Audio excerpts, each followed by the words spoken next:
Ibrahimovic. That's a great effort, it's a brilliant goal.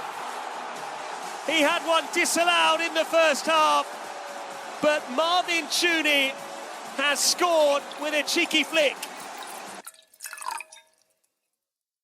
Hello and welcome to episode 99 of Serie A Spotlight. I'm your host Jake on Tuesday the 7th November, where we will be covering matchday 11. Please remember to follow, like and rate our podcast, and if you wish to support our content, that is Patreon. It's only $3.99 a month. Today I am not joined by my brother as he's still in Australia dealing with some personal issues, but I am joined by the unemployed Luke Mintoff. That is correct. Hello and welcome to Serie A Spotlight. Thank you, Mintoff. You have been a patron for how long now? It's been about 4 or 5 months. And please tell people about your experience as a patron. So as a patron, I can definitely say that those €4 are not worth it. No. Jokes aside, it's a lovely little experience. The WhatsApp group is really wholesome. Everyone there is like really invested in the group, and everyone seems to be gelling together. And usually WhatsApp groups can be a bit risky because, you know, you get all kinds of characters involved. Mm-hmm. The Cheskos of this universe. Who never cease to amaze me in all the wrong ways. But besides that, it's a nice little initiative you've got yourself going, and I'm sure that there's going to be some more content and things coming down the line from the two gents. Yes, you can bet your sweet ass. Mintoff has a reputation of being unhinged, so this episode might be R-rated. R-rated, exactly. As for our goal of the week, we've already disagreed. Mintoff and I disagree way more than my brother and I do. That is very true. My goal of the week was definitely Tuni, because it was purely instinctive. It was a back heel flick, his first goal. Serie A, brilliant goal. My goal of the week contenders were Elmas, Lautaro, Colombo's second, Goodmanson's goal, and Miretti's goal for the build-up play, of course. What do you think? I will agree that Tuni's goal was really good. I think it was... you need to have a certain skill set to be able to perform things like that. Some players just don't have it. And the instinct that you said to score a goal, you know, and flick a back heel into the near post. I would say it's the second best goal of the week, but I still think Lautaro's is the best, purely off the fact that he faced a very good team. Atalanta weren't in bad form, and from the angle he shot and where he received the ball, which was basically on the edge of the box, he had to cut in. Did not have a great angle on goal, and still managed to just curl it round all the defenders into the top corner without Musa having a single chance to save it.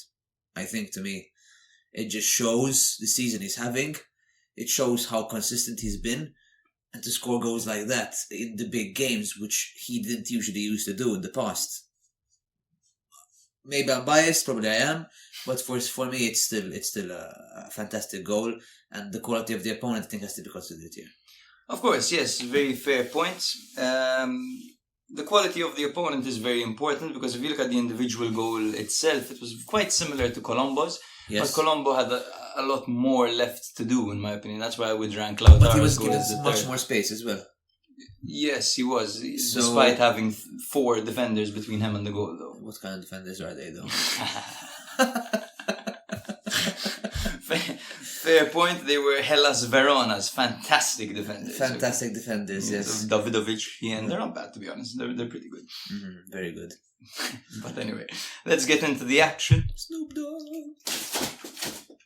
We said that it's going to fall off. Yeah, and it fell off. Shall we just run with it? I don't know how this would affect audio quality. And for those listening, our door has just collapsed. Our door is a makeshift cardboard box that's duct taped to the wall. But I think we can go on, no problem. Yes.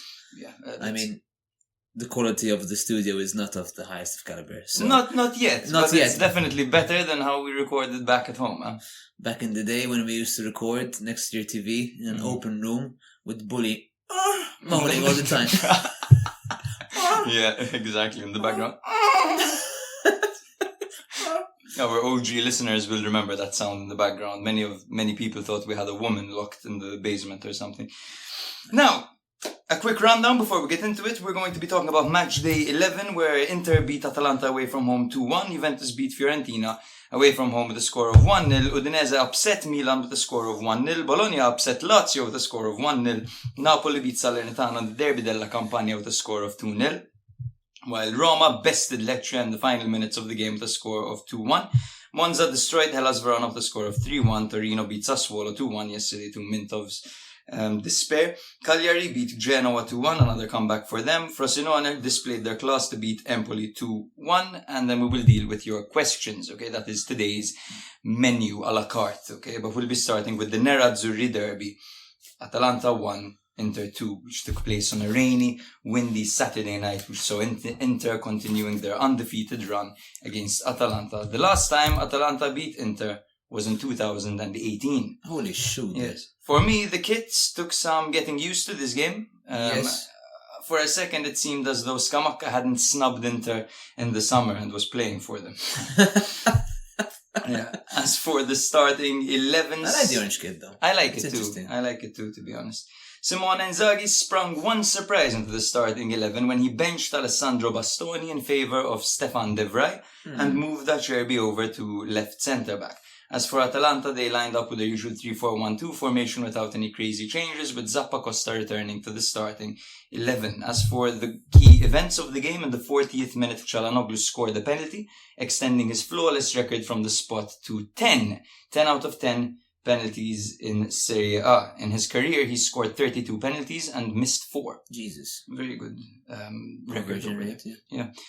In the 57th minute, Lautaro Martinez scored the goal of the week contender, and in the 61st minute, Atalanta broke away after Lookman had dispossessed Di Marco and set up Scamacca to make the score 2-1. In the 62nd minute, Toloi came on and was sent off in the 92nd minute for his second yellow. So, brother, let's get into this game. So, first of all, this game, in my opinion, could be seen as an unstoppable force against an immovable object.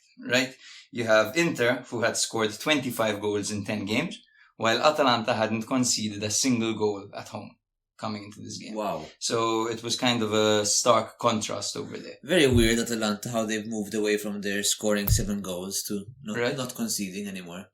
It's like It shows Gasperini's adaptability as well, I think, with the team he has. I think nowadays their main strength is the balance they have in the team. The fact that they've got good depth all round and many players who feel that they could be starters and they have a role to play in this team, basically.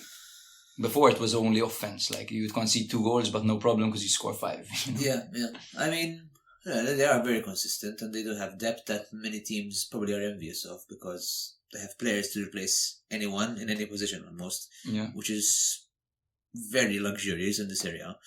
Of course, they're not really playing any Champions League football, so that does make a difference, of course, because, in these kinds of big games, you're going to definitely incur an injury or 2.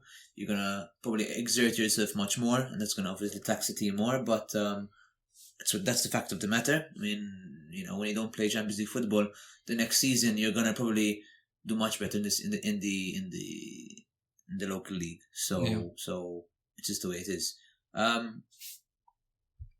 What I will say is I think that the more Inzaghi stays at Inter and they give him chances to become a long-term coach, I think the more he understands his team, the more he knows how to tactfully make decisions for lineups and in the game. I think making that decision to drop Bastoni for Acerbi, bringing someone experienced and having 3 really staunch big defenders at the back to sort of quell the incoming Scamacca was the right decision. It turned out to be, and I was surprised because Bastoni's a key player for Inter. He is, but he's a bit more fragile, I think, yes. than an Acerbi and a De Vrij at the back. And Super ballsy mover. Yeah, I think so. But I think he's a fan favorite, to bench him in a big game. Sure, I think Acerbi does have the experience that is, I think, it's unmatched. And even at his later years, he's still showing he can play. Definitely. They suffered an injury. Pavard fell injured in the 30th minute. He suffered what appeared to be a serious knee injury after landing quite awkwardly. He did, however, manage to walk off the pitch, but it has been confirmed that he'll be out for 2 months. Big miss for them, right? Quite a big miss that's going to be felt. That's probably the first start to the fortress being crumbled a bit, especially because Cuadrado is not ready yet, I believe, to come back. So they're going to have to start seeing how they're going to assimilate Bisek into the team again. Maybe he's going to step up. Maybe he's not ready yet. That's going to be a big one for them. Of course, in a way, what's lucky for them is that January is coming up. So if they need an emergency transfer, they could get somebody in. Since I see them going through to the next round of the Champions League, so that they'll have a bit more money to maybe get a loan move, maybe get a cheap defender from the Serie A, someone relatively experienced. The likes of like Luperto, 28 years old, seasoned defender. I can see that happening.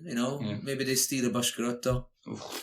Really expensive, but I do see him fitting in quite well in a team like that. Yeah, and I'm not even sure it'd be very expensive, to be honest, because Lecce tend to sell cheap.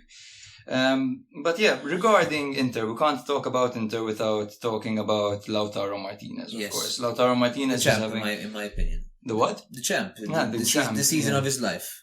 He's having a monstrous season, and mathematically, he's on track to challenge for the all-time goal-scoring record in Serie A. Listen to this. So, the highest ever scoring seasons were by Immobile and Higuain, where they scored 36 goals, right? In the first 11 games, Immobile had 13 goals. In the first 11 games, Higuain had 8 goals. In 11 games, Lautaro has 12 goals. So he's on track. The question is, can he keep it up? I think if they play Champions League and Serie A till the end, I don't think he's going to. I think it's going to be too much on him. I think he's going to get tired. Eventually, Lautaro always does become a bit inconsistent. Now, if he manages to prove me wrong and become consistent for the whole season, then fair enough. Yeah. The man's got balls of steel then. But I don't know.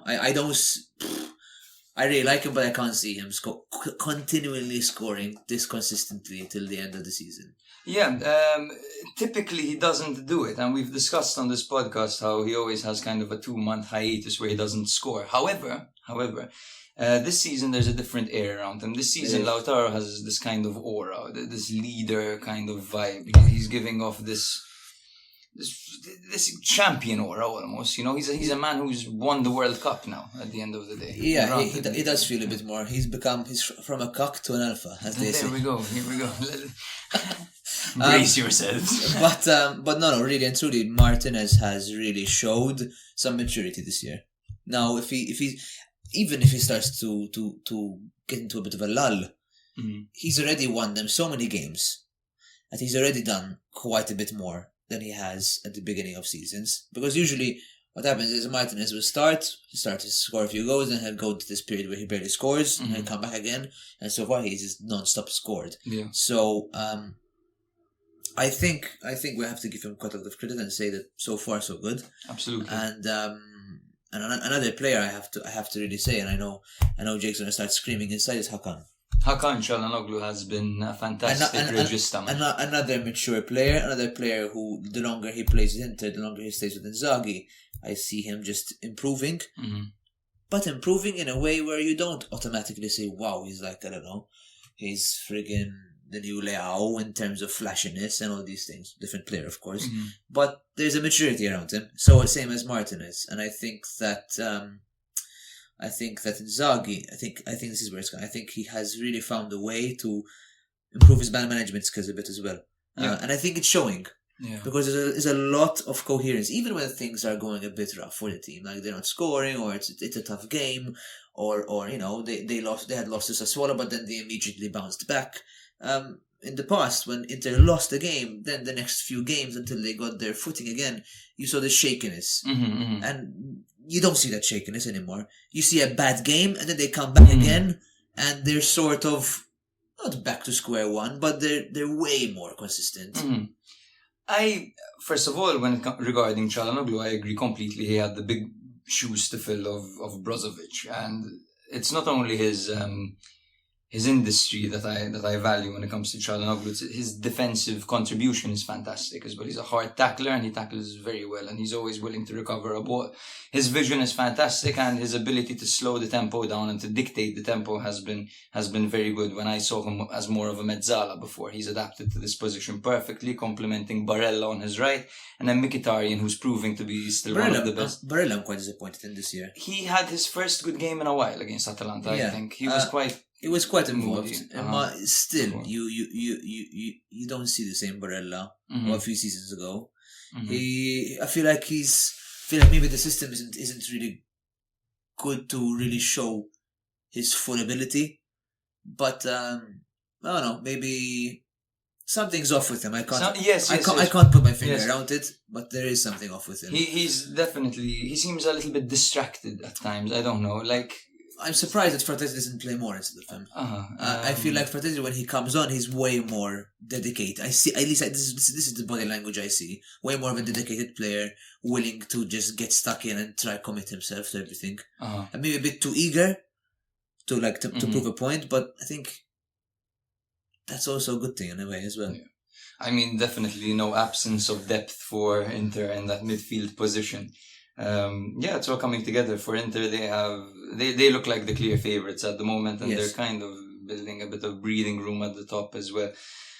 Regarding Atalanta, first of all, I wanted to hail and to praise Ederson, who has slotted into this double pivot beautifully, and it's a new position for him. And last season he was introduced to this position and he was kind of hit or miss. But this season he seems to have settled and he's playing a great game, and I'm very happy for him, because the first season at Atalanta is never a good one, and it can always do more unless you're Luke when you have the biggest cock in the world. But when you've got to adapt to Atalanta's system, it takes a lot to get used to. And I think now he's slowly but surely showing why they purchased him from Salernitana in the first place.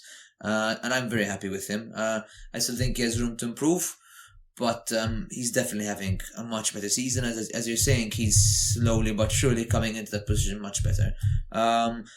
A player I had marked down for a little bit of a disappointment is Musso, to be honest. I feel he's been a bit reckless this season. And it's okay. In this occasion, it was a really terrible decision to come out and just absolutely rugby tackled Darmian. Which is, first of all, it came at a really bad time because it was on the brink of halftime. And secondly, there was no clear intent to even get the ball. He was so late. Can one argue that the weather conditions influenced this? Could be. But then, if as a keeper, you have to also keep it in mind. Yeah. I mean, you have to have some brain cells to make those decisions. Yeah. I miss the Udinese Musso. He was much better. I do too. I'm not sold on him, to be honest with you. I think the more I see him, the more I don't see him long term being a real top. No, he'll be a good keeper, and I see him staying at Serie A, but I can't see him in the big clubs. Yeah, or in the national team. No. Like you have Donnarumma, Vicario, Di Gregorio, Meret. They're all even Meret hasn't had the greatest of seasons. Yeah. So when you have all these other keepers, I really just can't see him being. Maybe I'm being too critical. It's only the 11th match day, but I'm not that sold on him. I think they made the wrong decision to sell Sportiello as well. Yeah. They could have used it for another season, I think. I mean, he was playing more games than they ever thought he would every season, so yeah, definitely a miss over there. But then again, they have Carnesecchi, right? Carnesecchi, who was a fantastic substitute. He might displace him one day. I have a feeling it will happen very soon. Because this season, you can't keep making decisions like that. That was a huge turning point in the game. It's true. To come in halftime losing 1-0 when you were about to come in 0-0, and Inter did not have that many chances beforehand that were clear. I think there was one chance at the beginning of the game where they almost scored. Inter, I forgot who shot it. But apart from that, there was no real clear goal where you say, "Oh my God, they're like really pressing on Atalanta." That decision really skewed the result. Then you have to go into halftime knowing you're 1-0 down, knowing you have to push yourself back into the game. And against Inter, that's like the worst case scenario. Yeah. Because then you start playing their game. It's true. Then you start pushing. Then they come on the counter attack, and you have DeMarco, Dumfries, both demonizing down the flanks. What can you do? Yeah. And I wanted to also highlight the fact that, I don't know about you, but towards the end of the game, I thought Atalanta could have easily equalized. The lapse in concentration There at are few the end. chances, yes. Oh my God, Inter collapsed at the end. They were lucky to not have Atalanta score on them. Because at the end, when Hatteber had that header, and he attempted to go for a goal, I don't know what the hell he was thinking. A player with so much experience, all he had to do was play the ball across goal. You have Scamacca waiting for it over there. His hair got in the way. His hair got in the way, maybe his luscious Prince Charming, beautiful hair. Maybe. His luscious looks. I can score this for my club. For my club! They Atalanta at the end did turn on the gear. And it reminded me of Atalanta of the past, where there's just this unrelenting force, just wanting another goal. They can still turn that on now. They can still turn it on, but I think Sommer had a very good second half. He made some really key saves, and I think that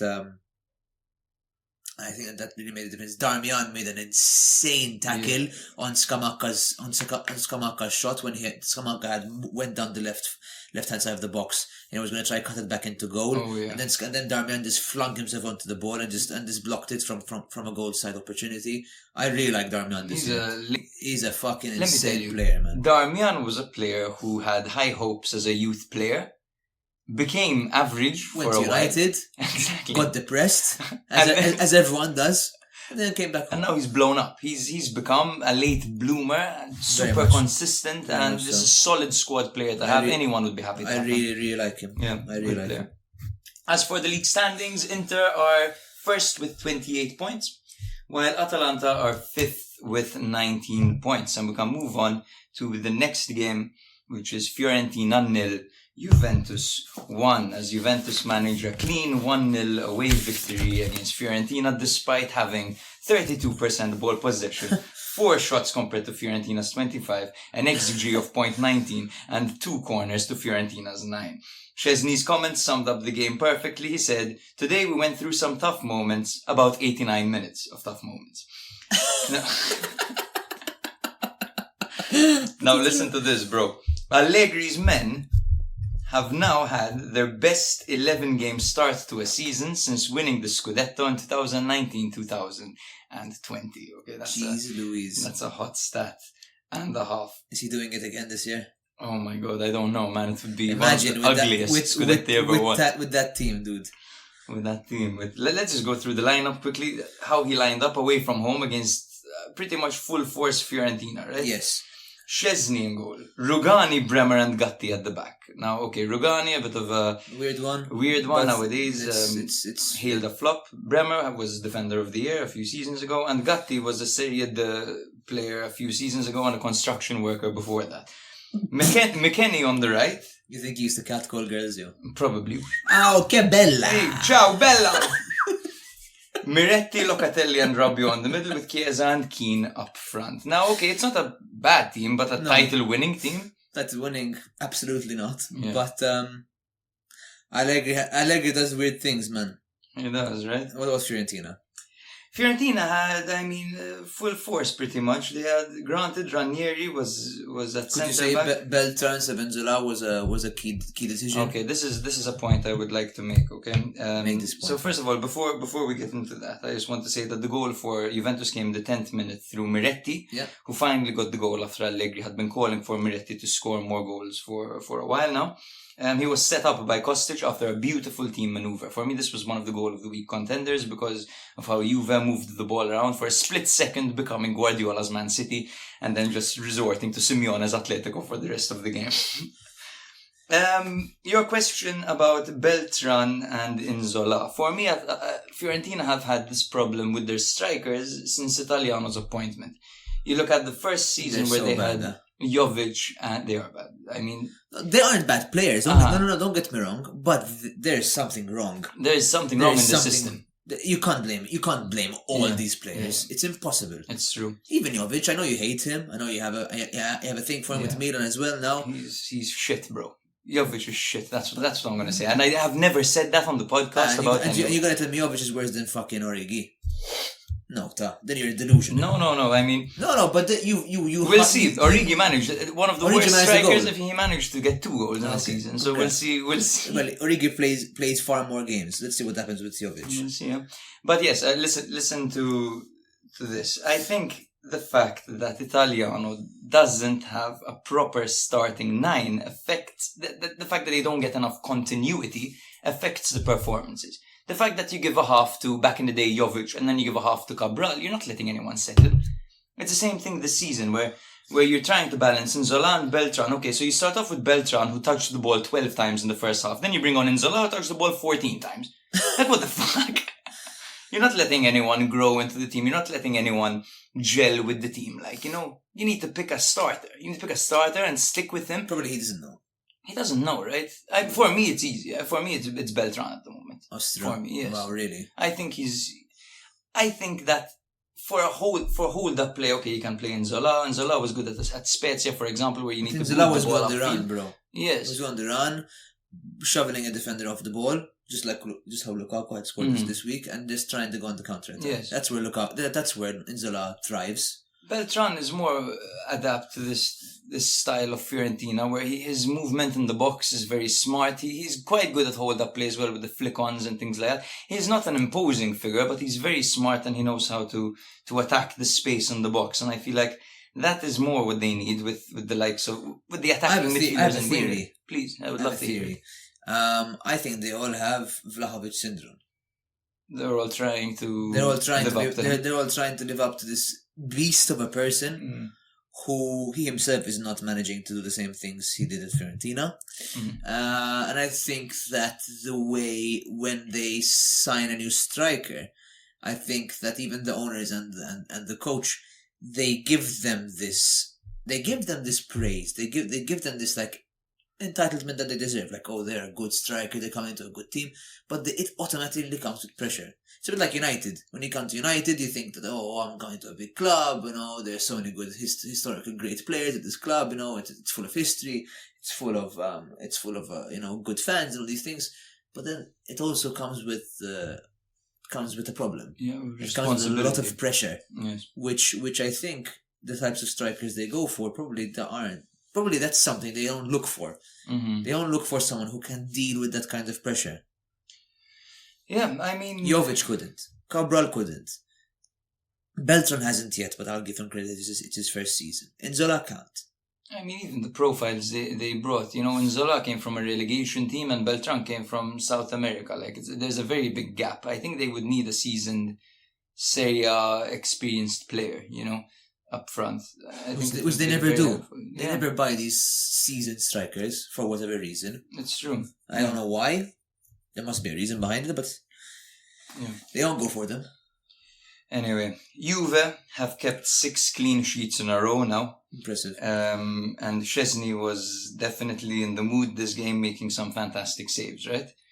I think he's in some of his best form I've ever seen him in. Yes.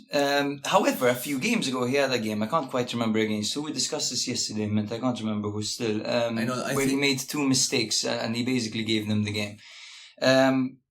But you expect these from a keeper sometimes. But then it's weird. The last 3 games against Milan in this game, he has single-handedly won them the game, bro. Against arguably better opposition. It's true. So, okay, yes, you have a bad game. Everyone has a bad game. I wake up sometimes in the morning, I feel like utter shit and I want to kill myself. but at the same time... How often? Once a week. But he had some killer saves in this game. There was one save he made, point blank range. Yes, man. He just stopped it from going into the goal. Even on the free kick, man. Even on the free kick. Super. And against Milan as well, there was that fingertip save he made from Giroud. Oh yeah. I mean, yes, he fucked up a couple of games ago, but as well at the same time, he's playing some amazing football as well. I think he's the best keeper so far. So far this season, yes, I wouldn't. And I don't even think there's anyone close to him at the moment. No one close. No one close. Here we go. This is the money on point you were talking about. Of course, bro. Or are you saving that for the next? I say that for me. Okay. I can't wait. Huh? I'm gonna get a few DMs. What did this guy say about money on? Oh my God! Please be careful with the guests you bring on the show. They can all But, suck yeah. my ass. There's a reason I spent 100 credits on my Fanta Calcio on Chesney, but yes, Good decision. he's been good so far. Yeah. Very good. But yeah, I think we can move on to Milan. Yes. Milan 0, Udinese. one last thing. Please. I think Rugani has really stepped up. Rugani has stepped up, and he had to. And he had to, and he has. I think Allegri thrives with this defensive solidarity, this defensive unit where players don't need to be individually brilliant, but the team has to be good. Exactly. And I think anyone who says, even Juventus fans who say Allegri out, are all delusional at the moment. Honestly. Delusional. Like, go fucking stick your head in a bucket of water in minus 20 degrees and wake the fuck up, though. Because there's nobody on the market you're going to find who's better than that. He's with also, the team he has. It's true. Their team is a joke. When you look at this is Juventus. This is not friggin' Atalanta with barely any money. Okay, they've had their issues money-wise and all these scandals and everything, sure. But they can't be spending as much money as before, granted. But their team should not be second place. Yes. It's like when I told you last year with Lazio, they shouldn't be second place when they were, competing. But they were. Mm-hmm. And that shows, I think that's when you see the quality of a coach. Yes. When you give him this team, when you give him a bunch of, like when a baby has all those building blocks and you have to put them in the right spots. And probably they're not the best building blocks in the world, but somehow he manages. Yeah. He's not far from being a football genius. I think he is, genuinely speaking. Yeah, genuinely. He's a great, right? When you look at his accolades, he's great. And even the fact that he's got a set of balls, man. He benches Vlahovic for Moise Kean. He rewards the form, man. He doesn't give a fuck, bro. Yes. Kean deserves to be playing. Of course. It's as simple as that. Vlahovic has been horrendous. Yes. Horrendous. My girlfriend hates him because she took him on our fantasy league. I mean, that's another one. That's a whole different topic. We'll end up speaking for 15 minutes, but you have to. You can't just make. He's so good. He's a star. We have to play. No. If he's playing better, you play him. Yes. If you want your spot back, you come back and you play and you take your spot back. Keane has been incredible, man. Keane has been back to his former self. Yes. Now, if he can start scoring goals, well and good. Mm-hmm. He'll deserve to bench Vlahovic for the whole season, in my opinion. If he can't, then you put Vlahovic back in and you see if Vlahovic is... Chiesa is the only one up there who deserves to stay up front, in my opinion. Because, Chiesa doesn't score goals game in, game out. But his energy and his passion and his grit is there every game. That's true. Sometimes Vlahovic looks like he does not give two flying fucks. Even Milik. Yeah. Milik comes in, half-assed sometimes, so he'll score a good goal. Same thing. Chiesa is the type of player, he's got that drive in him, that kind of tonale he had at Milan, that playing for the shirt, that not giving up. There's this passion, man, and you can't explain it. It's true. He's a turned on bundle of energy for them, and they're lucky to have him, considering the fact that they were so close to losing him. But even the fact that he deploys McKennie on the wing, for example. He's smart, man, Allegri. He can totally get the best out of the players he has. Yeah. But and that's why he made the cover of this episode. The scary man on the cover is Allegri, if you didn't recognize him. But yes, let's go to Milan 0, Udinese 1. Yes. Right? Oh, yes. Mintoff is a notorious Milan hater, unfortunately for me, because I'm about to go through hell over here. Udinese grabbed their first win of the season on a windy, rainy night away to Milan, who tried to spice things up with a formation change, shifting to a 4-4-2. Can you repeat that sentence, please? Nope. It was business as usual for Udinese. They deployed their 3-5-2 with Pereira partnering Isaac's success up front, who had his first ever good game. Super physical and industrious team all around. Solid team, solid strikers. The thing about Udinese, right, is that they have had this season 7 draws coming into this game, 0 wins and 3 losses, right? 7 draws. So there's something in this team that's hard to beat. And with Udinese, it has always been their physicality in recent history, their size. All round, from top to bottom, this team is fucking powerful. And then you have the likes of, for example, Samardzic, who isn't the strongest, but then he's very technical. But the players around Samardzic are all either very industrious or very strong. Even Isaac's Success and Pereira are very hard-working and press to oblivion. So Pioli's idea to counter this was to play a 4-4-2. And I have a very probably controversial opinion about that, but go on. Okay. We'll speak about it soon. Okay. It's actually praise. It's praise. Can you believe it? I can't actually, but we'll see. So it was a 4-4-2. Theo Hernandez fell injured right before the game with a knock to his ankle. Rumor has it he sprained his ankle coming off the team bus. I'm not sure if that's true. So Florenzi took his place at left back. Calabria obviously started at right back with Tomoria and Shaw as centre backs. Leao was on the left and Musa was on the right with Reinders and Krunic up front. He started Krunic to match the physicality, and then to get more physical players in the box, he put Jovic and Giroud up front together, which gave me a nice reminder of the Sampdoria days where they had Gabbiadini and Quagliarella up front together, and I used to call them the two trees of Sampdoria up front, because that's exactly what it was like over here. In the 62nd minute, Adli tripped, I can't remember who in the box. Adli tripped someone in the box. It wasn't success, right? I think it might have been success. I think it was success. I'm not sure, don't quote me. Or Cabacere. He tripped someone in the box. It was of a darker nature. Oh, God. Yes. Pereira converted the penalty, sending money on the wrong way, and I'm sure you're going to have something to say about that. Oh, okay. Yeah, baby. So, okay, what's your take on the 4-4-2? I would love to hear it. I don't think it was the wrong decision.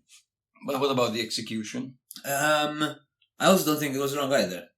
So what was the problem? I think the problem just simply was that first of all, I think that losing Theo before the game started was humongous. Mm-hmm. That is like saying, I have a shotgun, but I forgot to get my shotgun bullets from home, so I can't basically shoot my gun. But Theo hasn't even been on great form. Sure, but I think in a game like this, someone like him would run circles around players who are arguably slightly slower and probably can't contain with Leao and Theo down the left flank. Because Leao on his own was creating huge problems. Having them both down the same flank, I think, would cause the team that you're against to really strategize on focusing that flank. Yeah. Whereas then other players on your team have more of an opportunity to open themselves up to different styles of play and different opportunities up front. And defensively, of course. But losing half a flank, so to speak, a quarter of it, I think that just genuinely really affects the way you've been training for a game all week. So you can't. I think it's very unfortunate. It is. I think it's a freak accident. That doesn't really happen fucking before a game.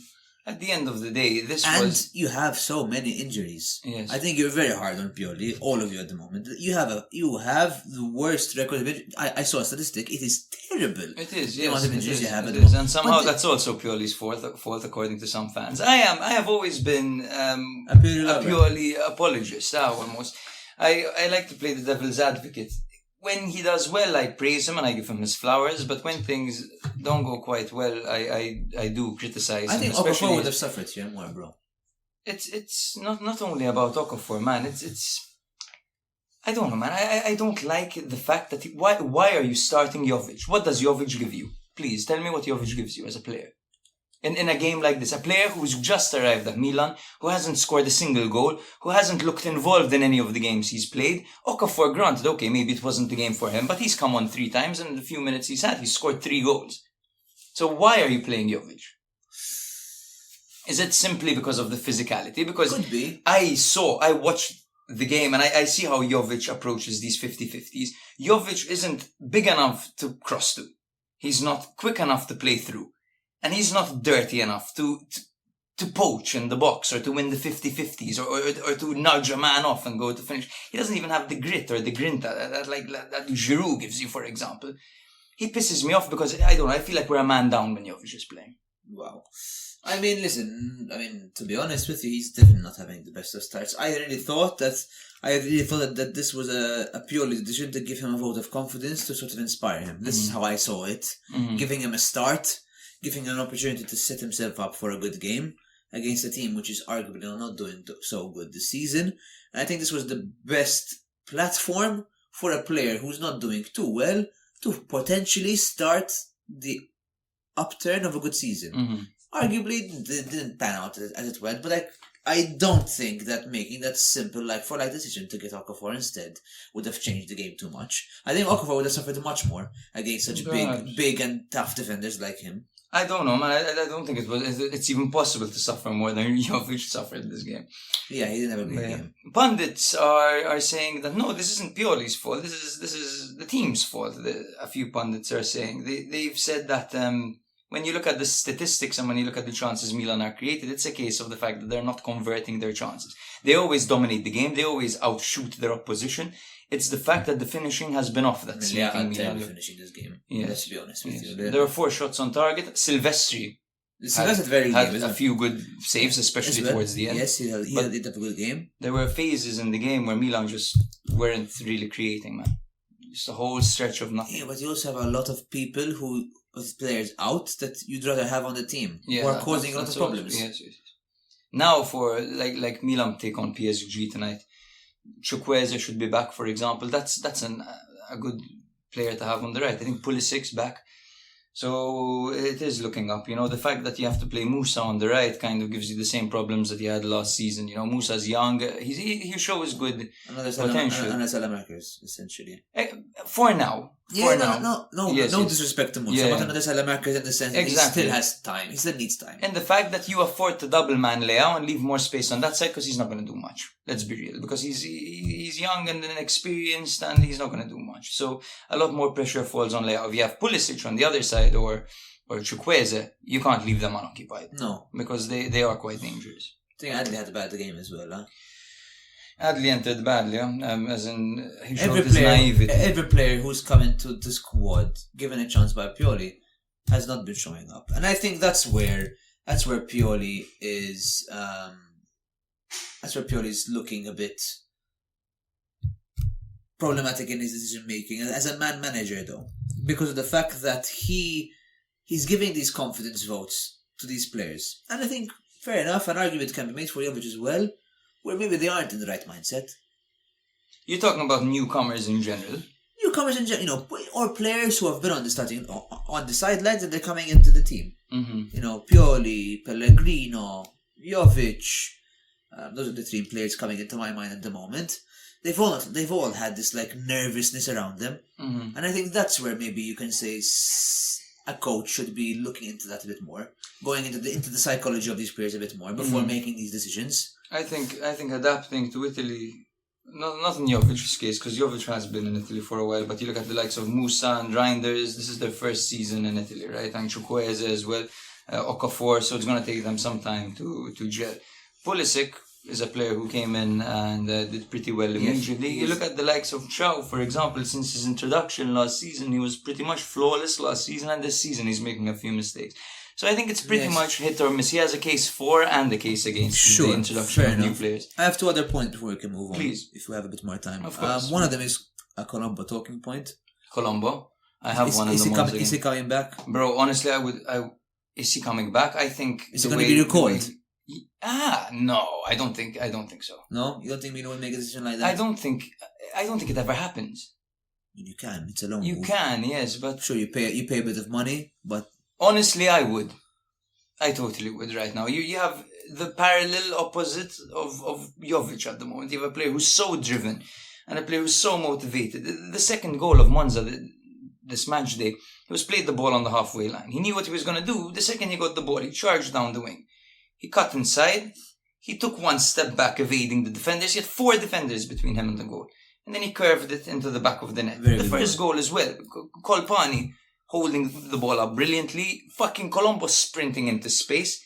He's in a 50-50 with the man. He mishits the ball, but he hits it with so much zest that he manages to get it into the back of the net anyway. Colombo has the hunger and the drive that Jovic doesn't, man. I'm worried that when Colombo comes to Milan, he'll have the same problem, though. He might, but I have a big hunch about that. I like the fact that he's on loan at Monza. He's on loan at a fantastic team with a great project and plays a very positive brand of football. Colombo's loan spells right now have been pretty much perfect for his development, working with some good coaches as well, and scoring a few goals and really getting used to being a main figure. Ideally, I think Milan would leave him there for the season, but if the situation... That's your own detriment. Exactly, that's the problem though. That's the problem, right? The fact that, Jovic isn't... But Jovic is there as a panic buy.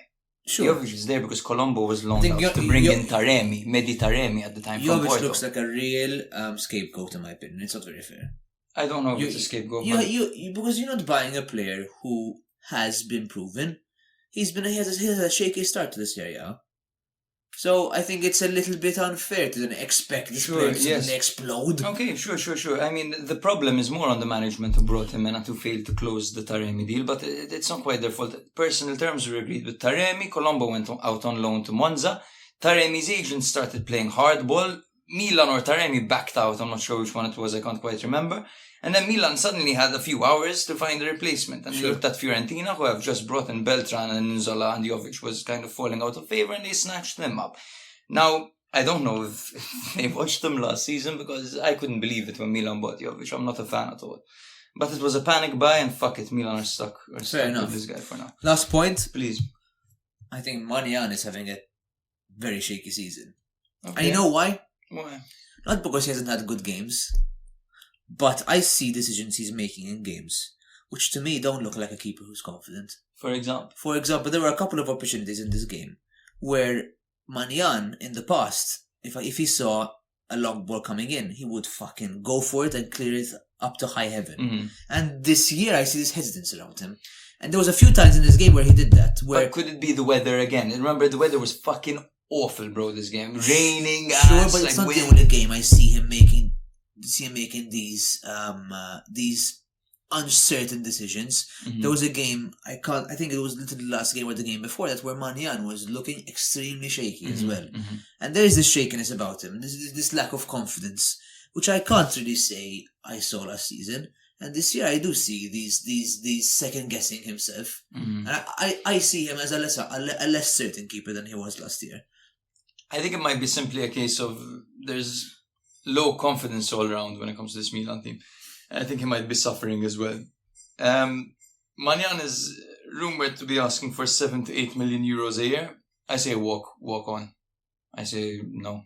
If it were up to me, I wouldn't give him 7 to 8 million. I don't think he deserves it. It fucks up the balance of the entire team, not because Maignan isn't a good goaler. Sure. If you're PSG or Real Madrid or Manchester City, sure, give him that amount. But Milan don't afford to have a luxury goalkeeper. That salary should be on someone who's making the difference on the pitch up front, because he needs to score goals. You need players like Leao. Okay, Leao is on 6 million a year. Why not invest in a trequartista that's of a high quality that you can give a good salary to? A right winger, a striker. I think those are the positions you need to invest. But then last year, Maignan won you games, bro. Yes, he did. Totally. But the fact that Maignan on 8 million a year, for example, and then Sportiello on 1 million a year. Are they very different? No. But then if you are they going to make that much if you don't have Sportiello, who would you have then? No, okay, sure, but I mean... Like if you sell Maignan, who do you have? Who do you get? Di Gregorio. That's not bad. I mean, you can pay him 2 million a year, for example. I can see that, yeah. There are so many good goalkeepers. I would agree with that, yes. I don't know. I think there are other areas where you can invest. And I love Maignan, and I think he's amazing, but it's just, we can't, it's the Donnarumma thing again. You can't afford to pay a goalkeeper that much when you're a team that's wage bill is so tight. Your highest earner is on 6 million. You're going to make your goalkeeper your highest earner? It doesn't make any sense. It fucks the balance completely. But anyway.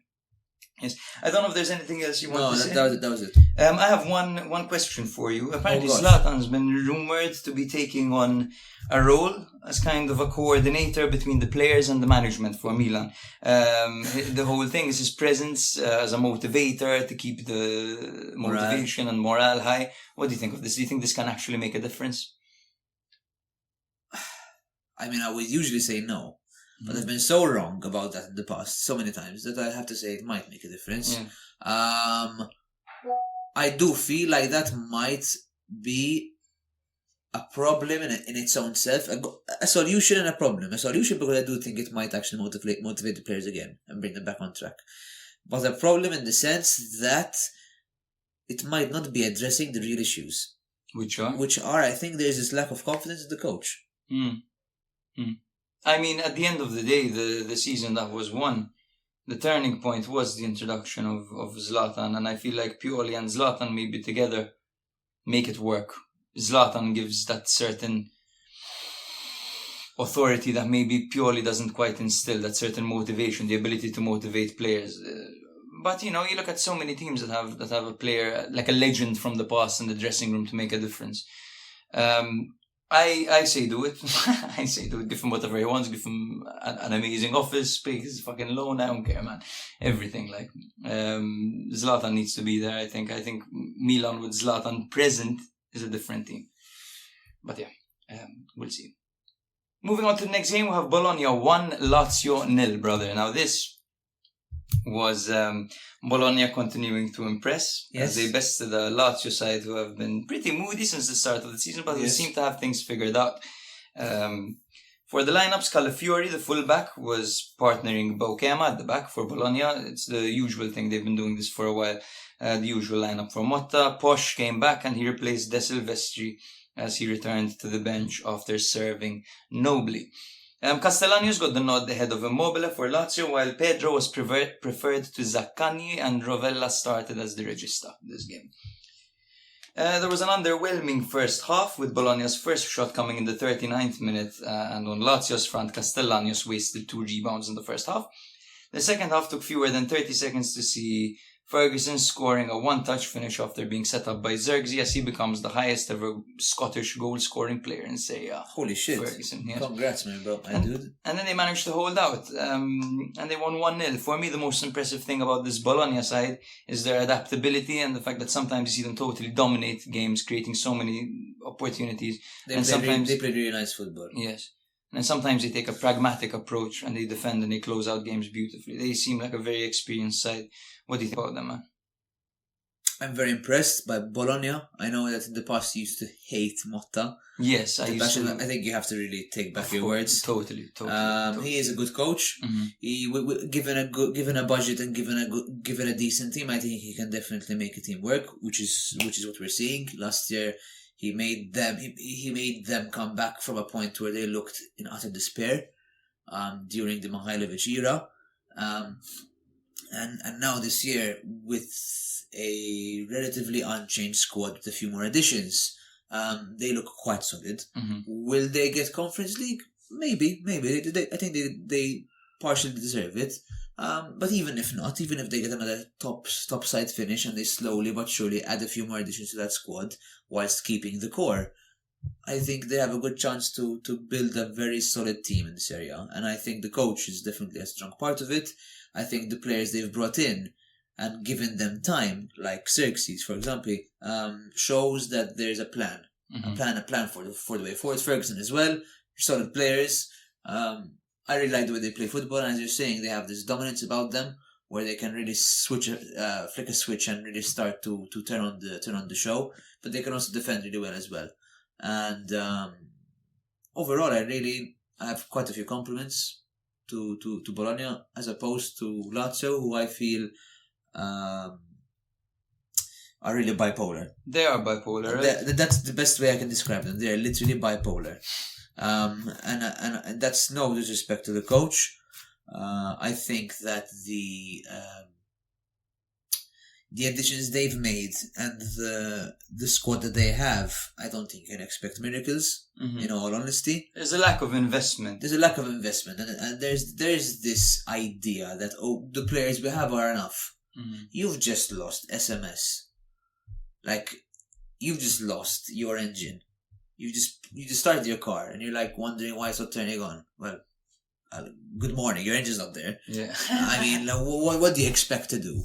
And I feel like I don't totally agree with the decision to start Pedro or Zaccagni. Zaccagni is also not having a good season as well. He's not having a good season. Which is slightly worrisome because at least last year Lazio had Immobile misfiring, but they had Zaccagni on top form. Mm-hmm. Now they have them both misfiring, whilst bringing new players into the team who haven't yet solidified themselves as either core starters or core key players who can make a difference. Castellanos, I don't see it. I'm not seeing it. You don't see it? I'm not seeing it. Oh, I disagree strongly. Granted, this game is misfired. this is Lazio. Yes. This is not Bologna. But Castellanos is new to the league. He came from the USA. He came from the American League. And he's already showing flashes of he's so involved and he seems to be a very dangerous outlet. I think at these teams, you don't have time, No, you don't. You don't have time to slowly make your point. You don't have time to slowly insert your setting into a team. This is not Milan, it's not Inter, where you have other players who can come in, other experienced players who can come in and sort of lay off the pressure. This is Lazio, But at who the end don't of the have day, much options. doesn't the profile make sense for Lazio to bring in a guy like Tati Castellanos? If they look at this player who in his career has scored a goal every other game. He's Honestly, played in Spain and he's played in the USA. Grant. Yes. In the USA, he was scoring every game pretty much. They brought him in. He's 25 years old, and he was meant to be the understudy of Immobile, who is a club legend, the greatest striker ever. All time? Yes, There's no debate. There's no debate. And he was meant to be learning from Immobile and introduced into the squad slowly. That kind of profile makes sense. Makes much more sense than the previous signing of, for example, what was his name? The guy from Kosovo. I can't remember his name. With He was a K? a big guy. I know. I know who you mean. You know it's who I gonna mean. pop in my head. It's gonna come. He has a top knot. Exactly. He's super tall. Yes. Muriqi. Yes. Yes. That was a wet fart I've ever seen one. That was a wet fart by the Lazio management, Yes. by Claudio Lotito. But yes, I do back Castellanos to do well. I like what I've seen so far, in contrast to you. The decision to start Pedro perhaps was questionable, but Zaccani's form has not been great, and Pedro's always made a difference when coming on, so I guess you should reward that type of performance, right? But yeah, Bologna, super. They sit in 6th with 4 wins. Crazy. 6 draws and 1 loss. They've scored 12 goals but only conceded 8, and only Juve and Inter have conceded fewer than them. Where will they finish? I think they'll finish 8th. 8th? 8th is not Conference League, right? No, 7th is Conference. Depends how it ends up. How it ends up. Depends how it So you ends don't up. think they can push for a European spot? I don't know. I think if Xerxes starts to fall off, I don't see it. Or gets injured? Or gets injured, or just has a bad spell. He's so good, man. He's very good. He's so He's good. very, very good. I could be wrong. I mean, it's one of those I'm not really sure about, but they could make it. They could. I think it's going to be fine margins. Yes, if anything happens to Xerxes, then unfortunately I don't see anything happening up front for Bologna. Their replacement for Xerxes, I believe, is Van Hooijdonk, or whatever the fuck his name is. Van Hooijdonk. Thank you. Hooijdonk, is it? Sure. Not Hooijdonk. If you want to say Hooijdonk, we can say Hooijdonk. But yeah, the players behind Xerxes complement him very well, but I think Xerxes is so good that, like, when there's a tight space and when there's chaos around him, he tends to play that beautiful pass, like, nonchalantly. He's so good, man. And so technical as well. And he's added goals to his game. He's super. And also all praise to Skorupski, who's been fantastic this season. Maybe Matthew was onto something Maybe he was, man. maybe when he called him the best goalkeeper in the league. Maybe after all the fights he's been spending, he finally gets something right. Yeah. Poor guy, man. He's going through it, man, at the moment. So, Salernitana, 0. Wait, the position in the table before... You said Bologna is in 6th, Oh, did I say? Or and Lazio is in... Well, now you've shafted me. You've totally bamboozled me. Lazio are all the way down in 10th with 16 points. Yes, Bologna are in obviously 6th with 18 points. Carambas. Ay, caramba, indeed. The next game we're going to be covering is the Derby della Campania, quite possibly the most one-sided derby in Serie A. This is Salernitana against Napoli, which finished 2-0 for the visitors. As for the lineups, it was a 4-3-3 for Napoli, with Raspadori starting up front and Oliveira starting ahead of Mario Rui. For Salernitana, it was Ikwumeze starting up front. Dia was also there with Chuna. Have you heard of Chuna? I have not. Chuna's a youngster. He's a young talent for Salernitana that's very highly praised. But other than that, it was business as usual for Salernitana. Raspadori scored the opening goal by rifling the ball into the top corner from close range after a Zielinski pass in the 13th minute. And then in the 82nd minute, a Lobotka pass? 100%. I thought Lobotka won the ball back. And then slided it to Raspadori. Okay, thank you. We'll keep that in. Goes to show the quality of this podcast, guys. Thank you very much. I don't know why I wrote Zielinski. I know Lobotka won the ball back from pressing high. By pressing high. But I'm 99.9% sure it's Lobotka. Yeah. After checking, I can confirm that Mintoff was right. It was feels Lobotka, good. yes. He won the ball back by pressing high and played the ball to Raspadori, who rifled it into the top corner. And in the 82nd minute, there was a perfect trademark Elmas goal where he kind of drove down the wing, cut inside, and just placed it into the bottom corner. Is that correct? Correct, sir. Thank you very much, man. Well done, man. Thanks, man. You don't need to make these mistakes when there's no one to assist the ball. Yes, and when I'm alone, I'm just making these mistakes and no one's realizing. There you go. As Jake loves saying. Yeah, there you go. I often say that when you surprise me and I don't know how to react, which is a lot. Which is a lot. Yeah, it's often. Yes. So there are people in Salerno meant to believe that the likes of Candreva and Dia are the problem at Salernitana. Ooh, Dia I definitely agree with wholeheartedly. 100%, like, I can't keep, definitely. Candreva... Can you elaborate on Dia? Why? Dia, I think he's just a problem player, bro. Because he's disinterested, because he tried to force his way out? You can't. Nobody is gonna... It's like a girlfriend who cheats on you and then tells you, I still want to be with you. After convincing you to, not break up with her. So you're saying Dia's toxic? Dude. Totally. He forced a move out. Yeah. Didn't happen. Didn't want to play. Yeah. Eventually, they managed somehow to kiss his balls and to get him back in the squad. There's no way you're gonna convince me he wants to play football there. Yeah, There's no way. Logically speaking, you can. It's psychology here. He wanted to leave. He was forced to stay, and now he stayed. Yeah, I'm telling you, man. And the fans don't appreciate it at all. They had the whole Dia song, to ro ro bula Dia. Every time he scored, they've stopped singing it. Now he scores, Dia. No shit. Nothing. He's no longer a fan favorite. I guess he must have grown tired of the Amalfi Coast, the beautiful weather, the great food, the love from the fans. He wanted to move to Wolverhampton Wanderers instead. Yes, all the shitty weather and the Portuguese players all around. And the mediocre football that they play. Yeah. I don't get it. But Candreva, problem player as well. What do you think? I don't agree with that one as much. I feel like he's more or less been quite a professional there. I do sometimes see him as a bit of a moaner though. Of course, but that comes with the nature of being a better player than the ones around you. Sure. But then at that point you have to accept the responsibility and the situation you're in. You can't just throw the team under the bus and just be like, you have to accept the situation. Arguably, though, probably he himself did not expect Salernitana to be in this position that they're in right now. Yeah, it's quite so dire. It is very dire. Do you think Pippo can turn it around? You look at the bench, man. You have Pippo shouting out instructions, a legendary striker, and Pippo Inzaghi. You have Frank Ribéry by his side shouting out instructions as well. Like, these guys have good role models over there, and they should be doing better, I believe, man, with the team they have. I don't see it. You don't see it? I don't see it. They have to. I don't know what there's more money in the bank, but I think they need to get one more good player to try and weather the storm. Maybe sell Dia and bring in somebody who's motivated. But they need to make some strong decisions now, and they need to settle on a squad and stick to it. In game out, game in, game out, and I think maybe then they'll have an opportunity. Totally, bro. But I don't agree with this playing Dia. If it was me, you're on the bench. I'll sell you in January. Find a team.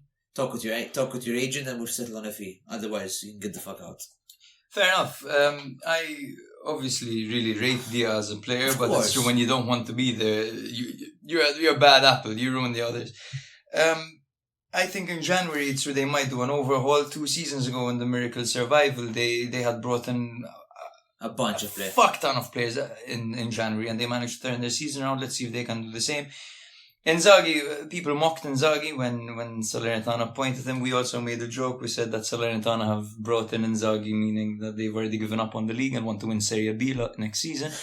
However, Inzaghi was quick to respond that, you can mock him all you want. People mocked him as a player. They said that he couldn't play football and went on to score 300 goals. And he won a game in the Coppa. And he got them through. And quite a considerable game, 4-0. True. Yeah. For the first time in Raspadori's career, on the other side, he scored 3 goals in 3 straight Serie A games, not to mention getting an assist in the game before, making it 4 goal contributions in 4 games. We once discussed his role on the podcast, saying that he's not quite a number 9. He's more of a support striker, more of a kind of trequartista type player or kind of coming in off the wing. What do you think now, the way he's being utilised by Rudy Garcia? He reminds me a little bit of Aguero. I was gonna say that. Holy shit, Aguero, no way. I swear No to God. way. I swear to God. I swear Give me to God. one. Boom. Yes, he does. swear Man. to God. He reminds me of this player who's so short and so he's relatively stocky, but he He's got a can't. good centre of gravity. He has a very good centre of gravity. He can't be shifted off the ball that easily, and he has a shot on him. Yeah, man. and when on he's the turn when as he's well. confident though. It's true. So there.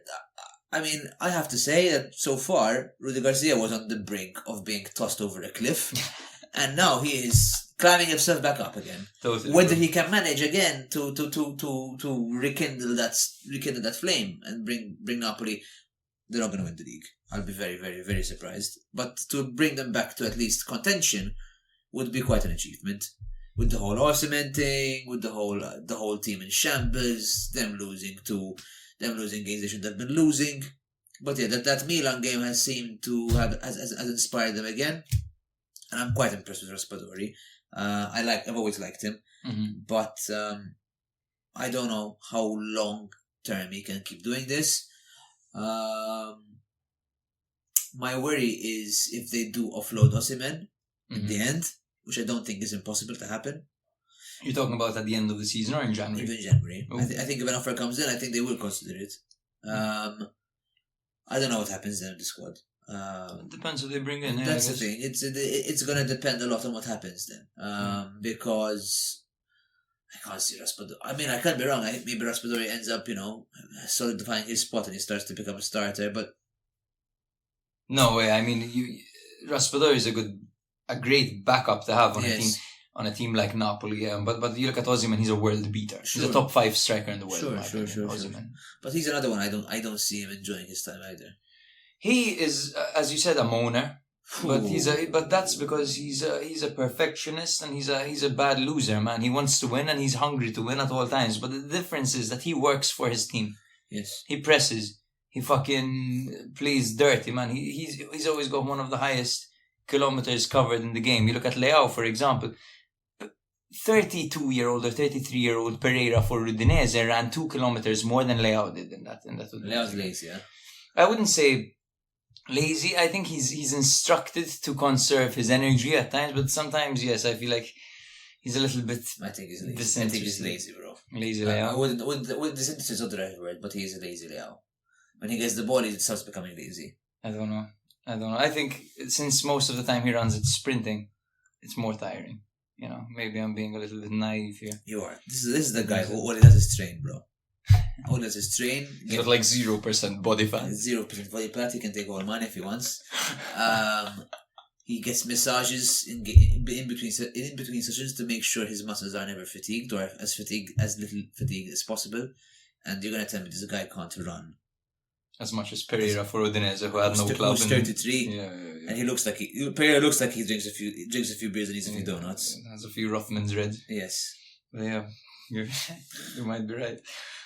But yes, this was pretty standard, straightforward for Napoli, who currently find themselves in 4th with 21 points, while Salernitana are in last place with only 4 points. Shocker, man. Shocker. The next game we're going to be covering is another one where I need to brace myself for some Lukaku praise, as Roma beat Lecce 2-1 in the most miraculous way possible, scoring 2 goals beyond the 90th minute. Fucking Lukaku, bro. For Roma's lineup, they opted for a 3-4-2-1 with Aouar and Dybala starting behind Lukaku and Karsdorp in the starting 11, who Mourinho has previously called a piece of shit. Excuse my poetic license over there. It's not a direct quote, but it's pretty much what he meant. For Lecce, they lined up the usual 4-3-3. This time it was Banda getting the nod up front on the left side. And pretty much business as usual elsewhere with Kaba, Ramadani and Rafia in the middle.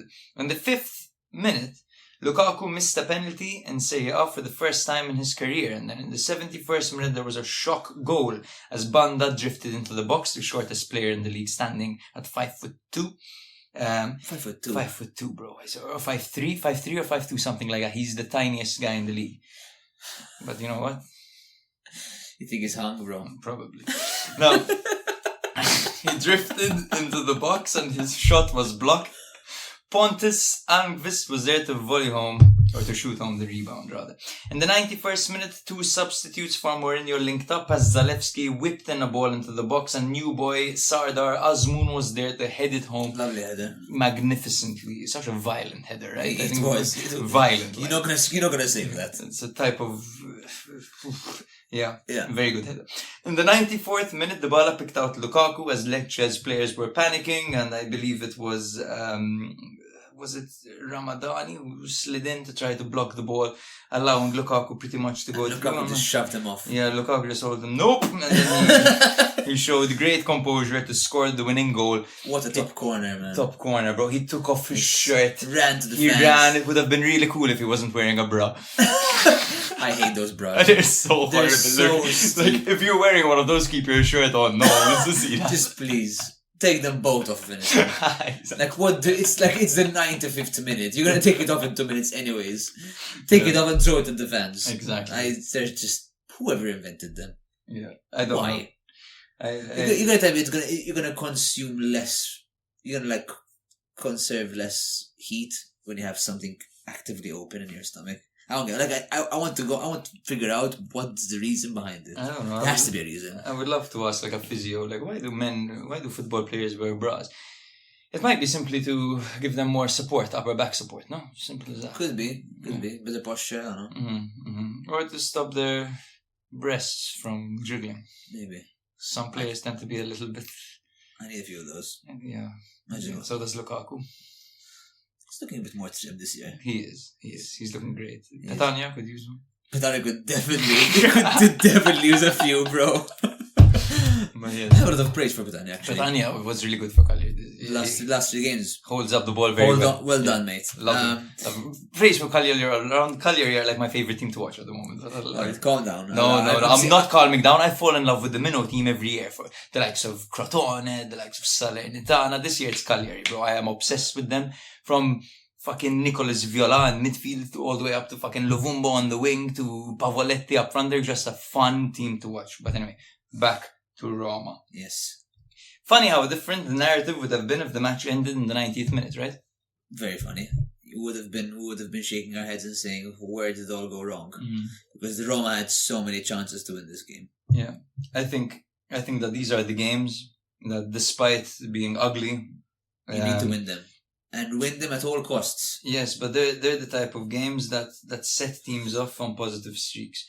They're the type of games that mold teams. Hold on. You know? We also have to say that Lecce this year are not the Lecce of last year. No. So winning against Lecce in that manner is like beating an informed Sassuolo. Of course, totally. I mean, they've dropped to 13th now, but yeah, they had a great start and they showed that they could totally disrupt many of these big teams. But I think Roma at this point will definitely have some added motivation, especially Lukaku, to recover from his first ever penalty miss in Serie A. And still scoring a winner at the end. For me, that's a winner in my opinion. You can hate him all you want with the decisions he's made, with Inter and his attitude, and with Chelsea and the way he handles himself when he's looking to find a new club, and he can be quite unloyal to for lack of a better word. However, then at the same time, the guy is great. He's back to his consistent self, and the goals he's scoring aren't easy goals either.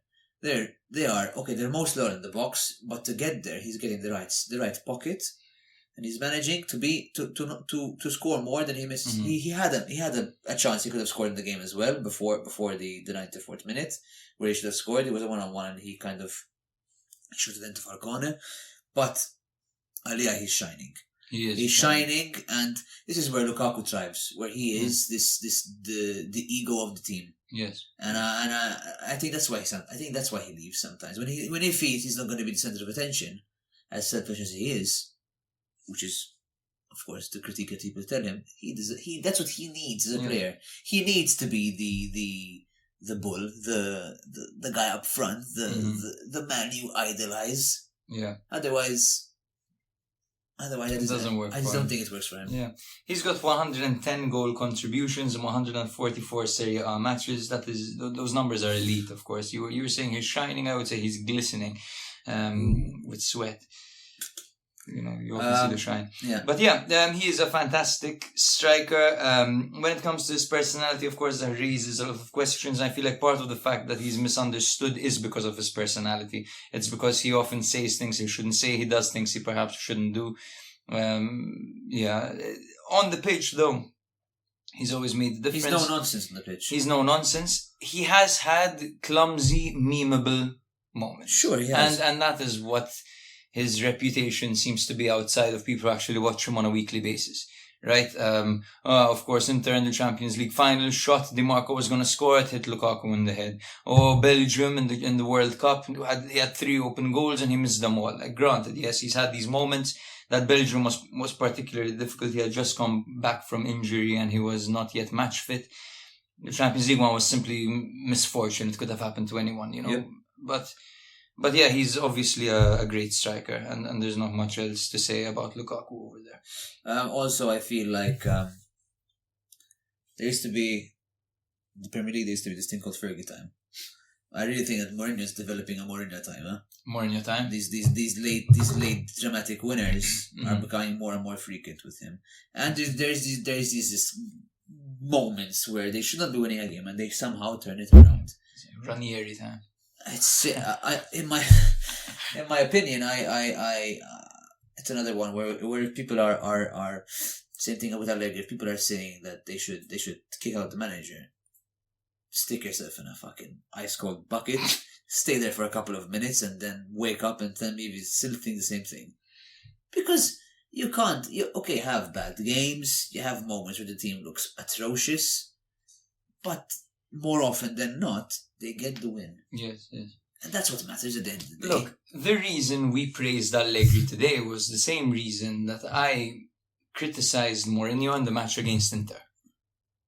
Mourinho almost made it work against Inter. He played a terrible game. They had no possession. They created only one chance in the Cristante header and forced a fantastic save from Sommer. They would have taken the lead in that game. So this approach isn't necessarily the worst, and Mourinho is definitely a good enough manager to be managing Roma, who are currently 1 point away from a European spot. Where do you think they'll be playing next year in Europe? Do you think they'll be playing? I think they'll be in the Conference League. Conference League? Roma? Conference League. Could be. But you're saying Mourinho is the right man for the job and they're going to be playing in Conference League. Well, I'm sorry to tell you that the team isn't fantastic. You think the team should be Champions League quality? Champions League, maybe not, but Europa League, definitely. Definitely Europa League. There are a couple of teams, bro, which are on equal footing to them. There's the likes of Atalanta. There's still the likes of Lazio. If they pick it back up again, there's still the likes of Atalanta, Fiorentina. There are a bunch of teams. Bologna, you never know, man. The problem with this Roma side is it's true on paper they have good players, but the fact that they're never available together. The second if Dybala goes out again, you're back to square one. Yeah. Today, in the game against Lecce with Dybala there, they had this extra panache up front. That's true. Which you don't usually have. They've missed Dybala for the last The 2 through ball at the end was something we don't see from. Normally it's down the wing. It doesn't happen. That's true. Even Dybala he had a near miss from like the edge of the box. He curled it left side of the box. Falcone would have had no chance. Almost scored. Dybala almost scored at the beginning of the game. Yeah. Again, same thing. They have.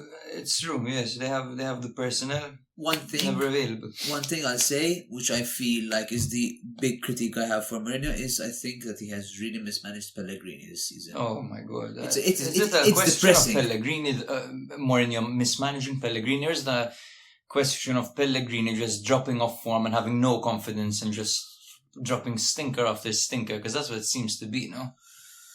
Pellegrini has really dipped, man, from the player he used to be. Yes, that's something I just can't put my finger on and understand. Could it be because he's playing deeper? I think it has to be. I think he's so unhappy playing there. He has no choice, and that's just the way it is. It's a head scratcher, man. He was one of the best midfielders in the league. That guy just wants to score goals and celebrate. That's true, man. And there was a time in his career where it feels like every game he was getting an assist. Yep. But yeah. So, as for league standings, Roma currently sit in 7th with 17 points, while Lecce sit in 13th with 13 points. For the next game, we're going to be talking about Hellas Verona 1, Monza 3. This was the first victory for Monza at Hellas Verona since 1980. Can you believe that? For Verona, it was a usual 3-5-2 formation, lining up Bonazzoli and Juric up front, two strikers who, in my opinion, complement each other quite nicely. For Monza, it was a 4-2-3-1 formation. Nothing really to note over here, apart from the fact that Colombo was starting up front, and Vignato, the 18-year-old wonder kid, yes, I'm going to call him a wonder kid, was playing on the left wing. Double pivot of Gagliardini-Pessina. This would be Berlusconi's dream. So many Italians in the team. I can only see two players who aren't Italian over here in the starting 11. That's crazy. Maintaining the same philosophy that Berlusconi wanted. Just like Milan, right? Just like Milan, who I don't even think, apart from Calabria and Pobega, have another Italian in the squad. Am I missing anyone? Caldara. Good one. Bartesaghi, actually, the left wing back. Sportiello. The left back, yeah. And Sportiello, yes, you're right. Sorry, yeah. 4 points. Many Italians. There's many Italians. Pioli.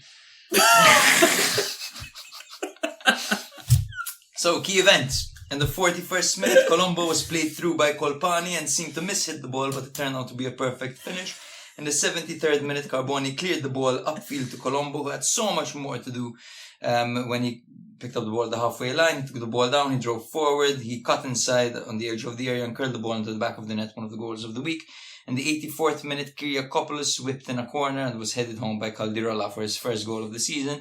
And in the 86th minute, Folorunsho took advantage of a momentary lapse in concentration to get a consolation goal, deflecting the ball in off Pablo Mari. So, bro, before we start, Colombo praise. Let's go.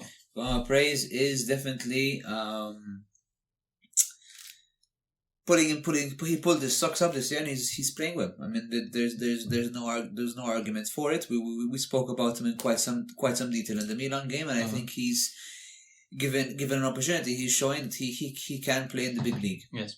I would imagine you to be a big fan of Colpani. I believe you took him on fantasy football last season when no one was even talking about him. Yes, I did. And I believe we traded and you gave him to me, and I never played him and he kept scoring on my bench. I really like him. Yes. I think he's a fantastic player. He's a very good shot when given the opportunity, but he has a lot of vision as well. I really like him as a player. He's very smart. And every game, every week, he's showing us. He's almost showing off things that he can do that we didn't know that he could do. Like even this game, simply when he rounded the goalkeeper, granted he missed, but I didn't think he had that in him, that composure in front of goal to fake a shot and knock the ball round the goalkeeper. Like he can do it all, pretty much. He's a great player. He is. A great player. He is. Vignato, there are many Vignatos in Italy. There are. This one's my favourite one. Yes? I think, yes. The one of Bologna was alright, but he never quite lived up to it. This one looks very, very promising. He attacks very well. He shows great maturity and he looks like he has a bright future ahead of him. Now, I wanted to ask you, bro, about Duda. Okay. Andre Duda. Because Andre Duda, in the 32nd minute, he displayed like some Saponar-esque technique when he curled the ball with a lot of power and it slammed off the crossbar and bounced downwards, and then he failed to score very narrow margins. When Duda arrived in Italy on fantasy football, you were quick to pick him up and you were quite adamant on getting him. What did you know about him? What do you know about him? I knew that he was a very consistent player in Germany, that he was highly praised where he was. I believe it was Köln. I could be wrong. Okay. I'm not sure. I can't remember the team exactly at the moment. However, I saw him as a player who could definitely be a key replacement for Ilic, where he would have the opportunity to sort of be in that central midfield role and sort of back then when Verona still had some decent strikers, although Lasagna was as consistent as my rotten pasta. He had a better team last season where he could have definitely imposed himself more and showed his skill set more. I think this year he's also done that to a certain degree. He scored a few goals, showed a few moments. I think it's more the fact that there's just not enough quality around the Verona side for him to do well enough. I still think he's a good player. I still think he has that ability, as you know, he's with this chance you're speaking about in the game, and with his overall contributions to Verona when his goals and assists. I don't know if Verona is the right team for him though. Yeah. I think he needs a more attacking-minded team to really show his full skill set. I think he's more of an attacking-minded player than he's more of a 4-3-3 type player than a 3-5-2. Perhaps, yes. It must be said that for me, this Verona team isn't as bad as they should, as they're performing. They're underperforming, I think. I don't know. You look at the likes of, Bonazzoli-Juric is a striking partnership that I think it's the worst in the league. You think the worst striking partnership in the league? I think it's horrendous. I think Juric doesn't lose an aerial duel, and Bonazzoli's got. What does Juric do then? Takes his dick out and does nothing. No, he's useless, bro. He's not useless. You can play the ball to him and he'll knock it down. Wow. To who? To who? To Bonazzoli, who's got a great shot, for example. I'm really seeing it. No, bro. No, Todd. You and Matt, for some reason, have kept this praise for Juric for a few seasons. I think he's the worst striker in the league. I don't think so. I don't think he's the worst striker in the league. He's had time to play. He has, yes. And he scored 9. I might be wrong. I think maybe he scored like 4 goals. It's just they utilize him as a support striker, bro. They don't cross. Last year he wasn't a support striker. But he was last year. He was fighting for minutes with Ala Henry from Venezia, the guy who fucking did nothing all season. You know. But bro, there must be a reason why he's fighting 4 minutes against someone. Who's okay, I mean, let's not get it twisted. I don't think Juric is a player who can score over 10 goals a season. Don't get me wrong, but I think for a support striker, Verona shouldn't be a team that's competing, who's fighting relegation. Is my main point over here. I think so, Tom. You think they should apart from? Because then even at the back they have Hien, Davidovic, Magnani. That's a solid defense in theory. Davidovic is alright. He's a ball-playing defender. I would say Hien. Very good Hien. My honest opinion. Good players on that team. Montipo, Hien. I'm not even sure I put Duda anymore. Lazovic. No, I think he's I think he's rotten. Okay. Ngonsh, Doig, but this year he's not showing it. I still think he has the quality. Baroni. I think he's also gone, in my opinion.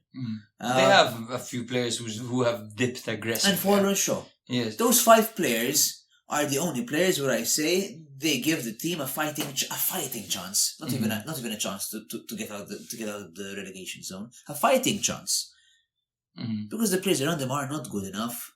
The strikers, for me, I can't get. Bonazzoli is another guy. I mean, there's a reason why he goes from shit team to shit team. no, but right. Jokes aside, there's a reason why. Clearly, because the teams he goes to, when he plays for a season, they don't see him as longevity. Yeah. And nowadays he's 26. I can't even say he's young anymore. Federico Bonazzoli.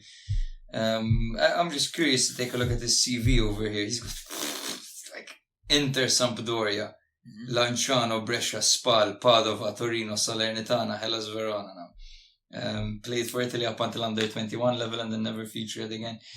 Shocker. And this actually is an interesting point because you talk about Bonazzoli maybe not being good enough.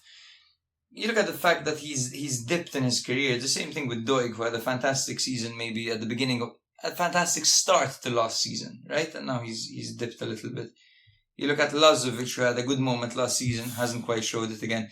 Maybe it's true these are flashes in the pan, but don't you think that maybe Marco Baroni might be at fault for this? The fact that you have players who have displayed that they can do this and are not doing it consistently. I definitely think the coach is part of the problem as well. But who are you going to bring in? I don't know. There are not many options. There are not many options out there at the moment. Generally, I think we should play Saponara more, bro. I'm not even kidding. I think Saponara, this team should be starting. Do the Saponara as the attacking midfielders, in my opinion. Yeah, and try that out. Honestly, 4-3-3. Fuck it. Saponara on one side, Ngonj on the other, and then Juric or Bonazzoli up front. You put Juric up front. Or Bonazzoli. Fair enough. Who else are you going to put? In that formation, I can see Juric being put in. No, to support the wing. In my opinion, they need to make a panic buy striker and see if they can. They have been trying for whatever reason, Verona, for the last 4 seasons. And since they've sold Simeone, Oh, they've regressed so hard. They've had Di Marco, they've had Amrabat, they've had Rahman. These guys have had like crazy team that. it's so depressing. It is depressing. But I think literally my note here: Verona looking depressing. That's it. Yeah, they are one of the teams. In my opinion, there are two teams who are in serious need of relegation: Verona and Udinese, because their ownerships. I thought you were going to say Sassuolo for a second. No. The ownership display poor ambitions. Simple as that. They seem to just want survival. That's all they care about, and that's not the right approach. No, it's not. There are so many teams in Serie B with a good project, man. Bari, Venezia, Palermo. These guys all have new owners, and they're all fighting it down there for promotion. And probably once they get in, they'll stay in, man. But we'll see. We'll see. There needs to be a hard reset over there. Genoa got a hard reset, and they changed completely, and they're looking very promising. Yes, yeah. Yes and no. I come on this podcast and I just. What do you mean? You don't rate Genoa this year? I do rate Genoa, but I don't at the same time. Okay, we'll talk about them very soon. First we have to talk about Torino Sassuolo, and then we'll talk about Genoa. No. Okay? I mean, I don't think that Sassuolo are gonna lose. So shocker. You did, and funnily enough, when Ricci went off injured, I'm like, bro, they've lost their metronome. You have a chance. And then Vlasic came on. You're like, Vlasic can't go on. I'm like, no, the metronome is more important. Vlasic is the winner. That is very good. But anyway, before we move on, let's highlight that Hellas Verona are in 18th with 8 points, while Monza, yes, thank you, in 9th with 16 points. We talked so much about Hellas Verona, bro. We did. Well, we didn't praise enough Monza, but basically to close the point, I do agree with Jake, which we spoke about it briefly yesterday. They are definitely a Conference League fighting team. Monza, right? Yes. I think Monza are as exciting as Bologna at the moment, without getting as much praise. They're under the radar. I agree. Completely. Torino 2, Sassuolo 1. Torino continue their best start to the season in 5 years as they defeated the moody Sassuolo. Sanabria and Zapata started up front together for Torino, while for Sassuolo, I don't think there were any crazy changes in their lineup towards Vet and Bolocca. Maybe because that Torres is re-entering into the team finally, which has been something which at the beginning of the season you saw a bit less. And he's playing deeper. He's playing a bit deeper, yeah. Scored a very good goal. He did. In the 5th minute, Tameza's cross was converted by Sanabria, and the 18th minute, Thorstvedt spanked the ball into the top corner and celebrated in a very cold way. And in the 68th minute, Vlasic found the far corner to make it 2-1 and win the game for Torino. Brother, you are a Sassuolo enthusiast. Some might even call you a Sassuolo fan. Yes. Thoughts on their season so far? Dionisi, what's happening? Loriente Berardi, Pinamonti, Bayrami, shouldn't that be doing a bit better? How do they beat the big teams and then lose to the small teams? That's something I just don't have an answer for. Honestly, I don't. It's an enigma. Honestly, if I find that out, I think I become a millionaire the next day. I have a theory, and we've discussed it. You know, corruption. No, corruption is an interesting theory. I think that the fact that Sassuolo I think I know where this is going. Don't have a fan base at the stadium. Granted, it's improved, and granted, now you look at the Sassuolo stands, you do see more of a fan base than before. But I think they don't have that extra push to motivate them in teams that are bigger than them. When they play against the likes of Inter, Juve, Milan, they show up because they know the whole world is watching. When they play against the likes of Torino, Empoli, fucking Hellas Verona, maybe they don't get that extra push from the fans that other teams get, because they do have the worst fan base in Serie A by far. They do. That's my theory. It could very well be the case. I mean, I'm not going to tell you no, because I don't have an answer for it. Okay. However, it's very sad. I think it's just a real sad case of a team where it's just the way it is, really. That's very stoic of you.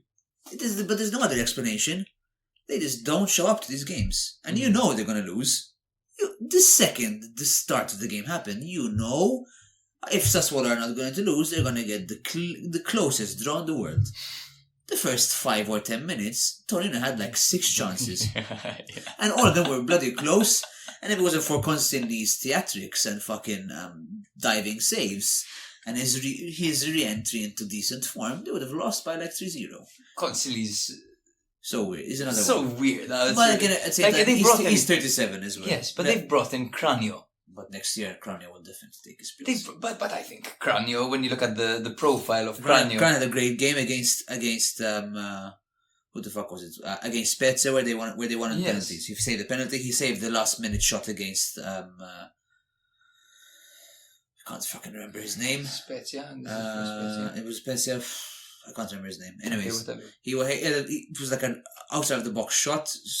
Cranio saved the top corner. But yeah, consider was it Esposito? No. Okay, but whatever. Yes, I feel like Cranio has been very unlucky, because he went to Monza that should have technically on paper been a good move, but Di Gregorio carried on his Serie B form to Serie A and has proven to be one of the most underrated keepers in the league, potentially the next Vicario when it comes to bargain buys in goal. Yes. But now he's moved to Sassuolo, where they've had Consigli, who's been struggling for a few seasons, and suddenly he's picked up his form and is on the form of his life. So very unlucky for Cranio. To be honest with you, there have been some decent buys for Sassuolo this year. And there haven't been. Cranio is one of them as a buy, but unfortunately for him, Consigli has re-entered into a good spell of form. But Sassuolo made the wrong decisions in the players that they've brought in. Some of them. Bilocca is a good move, for example. Vigna, in my opinion, was a terrible decision. I don't get it. I don't get it. I don't understand. But then again, anything's better than Rogerio, in my opinion. This guy is just not. It's so average, right? So painfully average. Bang average. Not good, not bad at anything. Just no. Ferrari, in my opinion, has to be replaced this year. Yeah. I'm sorry. I really liked him. Time, I really liked him a lot, but he has the Magnanelli syndrome, where it's time to either hang up the gloves, either accept you're gonna play like 4 or 5 games a season and just be the vice captain and just motivate the team. But they need a solid centre back, and I think it's really Ehrlich can't do it alone. You don't think it's Juan Tresoldi, bro? That guy, go back to Brazil. The most error-prone defender in the league. Right? So bad. On the other flank, Tolian and Pedersen, I see that okay. It's okay. It can remain as it is. I see Tolian is way more consistent than Rogerio. I can accept him staying there. Bayrami, I'm not sold on. I'm really totally honest. Bayrami hasn't quite hit the ground running. I just don't think he has. He had a very good spell at Empoli. He's not match fit, man. In my opinion, I don't think he has 90 minutes in him. I think he's better off the bench. Maybe, and I just don't think he's good enough, in my honest opinion. To me, and it's the same thing with Pinamonti. Oh, you're gonna tell me he scored 4 goals? Wow, man, he had two good games. He had 3 total. Yeah, 3 good games. Congratulations. Does it make you a good player? No. Pinamonti is way too streaky, man. He is way too streaky. He's playing better this year. I'm gonna give him credit. He has pulled up his socks. He has. But he's playing more for the team. Still, and there are a few players on the sidelines who, for example, I know that Alvarez is almost done from his rehab from his ACL, and he looks like he's hungry again, and I can see him re-entering into the squad. Pinamonti's only 24. Let's remember as well. No. I mean, I'm not saying I say sell Pinamonti. I'm not saying it anymore, but I don't think he should be a game in, game out starter anymore. Agreed. Yes. And I just don't. I just think once Berardi goes, which is going to happen, and it's going to be a very sad day for Sassuolo, they're going to have to re-evaluate the way they play. Completely. And I don't see that. I don't see that being a way where you play 2 wingers anymore. Yeah. We're going to have to move on. Yes. I want to highlight that Ricci and Ricardo Rodriguez did fall injured for Torino this game as their crisis continues. They can't seem to get a fully fit starting 11 together. And Juric might leave by January. Juric, by the way. You read this? Yes. Is it because... he's having huge problems with... the ownership, yes. With Cairo. Yeah. Of course. Juric is a man who has been screaming for investment since his Hellas Verona days. They didn't give it to him and he left. Now he's at Torino, where they're also not giving him the investment he wants. He deserves a bigger club, I think, Juric. Yes. Grant, he didn't quite make it work for Torino, despite their best start in 5 years. They still have they leave a lot to be desired, especially when it comes to scoring goals. You know, they're clearly a defensive unit, but they're not scoring enough goals to actually be a team that competes for anything. But this is how Juric plays his football. It's very pragmatic. Yes, you're right. But sometimes... it doesn't quite work out for them, you know. But anyway, let's go into where they are in the league, so we can move on to the next game. Give me a second while I pull up the table. Matthew always mocks me for losing the table. Torino are in 12th with 15 points, while Sassuolo are in 15th with 11 points, and we'll be moving on to our 9th game to cover. Cagliari 2, Genoa 1. Cagliari have won back-to-back Serie A games for the first time this season, lifting them out of the relegation pool, as they started the game with Luvumbo and Oristagno up front. Oristagno is on loan from Inter. He's a youngster and he's looking very promising. Mancosu was in the trequartista position. Yank Toprati and Makumbu started in the middle. Very cool team over there for Cagliari. You know I'm a fan. Scufea was in goal as well. Oh, shit. Yeah. He debuted at 17 famously for Udinese. I remember this. Yeah. Genoa lined up with a 3-5-2 formation with Gudmundsson and Malinovsky playing up front as kind of false nines, both of them. Other than that, business as usual. In the 48th minute, Oristagno got the ball, drove inwards, pulling the defender as Viola attacked the space. He played the ball to Viola, who placed it perfectly into the bottom left corner. One of the most fun midfielders to watch in the league, in my opinion. Viola, he's fucking great to watch. 51st minute, Gudmundsson managed to score after a hilarious Goldaniga clearance. It was an impressive goal, as I would have been busy rolling on the floor laughing at Goldaniga's attempt at a clearance. I don't know if you watched that, but the ball was low enough to clear it with your foot, but he went down and tried to clear it with his head. It was hilarious. He only cleared it as far as Gudmundsson was, who lifted his leg and kind of volleyed it over the goalkeeper and into the back of the net. And in the 69th minute, Zappa rocketed the ball into the near corner from inside the area to get the winner. First goal in Serie A. First goal in Serie A. Yes. One fantastic Scuffe save later was enough to see Cagliari taking home all 3 points. Very nice. Very nice. Nice game. Yes. Very fun to watch. You mentioned before that Genoa, you're not too sold on them. Please, bro, tell me so I can shout at you. Go ahead and shout at me. So I think that they're definitely a way more improved side than we saw them 2 years ago when they got relegated. Oh, it's day and night. Day and night, 100%. There's definitely this inspiration around them. They have this aura, which is very nice to see. However, there are only a few players which make them look better than they are. Okay, and you're talking about the likes of Gudmundsson, of course. Retegui, who's been injured a lot. He's been injured a lot, but whenever he plays, he's either scoring, he's very much involved, and he's been a massive threat up front. I've been a fan of Friendrup. He's been okay. Yes. But I think it's been a unit, bro. And the fact that for me, this Genoa team is all about Gilardino. Yes. He adapts his opponents beautifully. You see them playing a different formation every game, man. Sometimes 4 at the back, sometimes 3 at the back. Sometimes Martin's playing on the wing, sometimes it's someone else.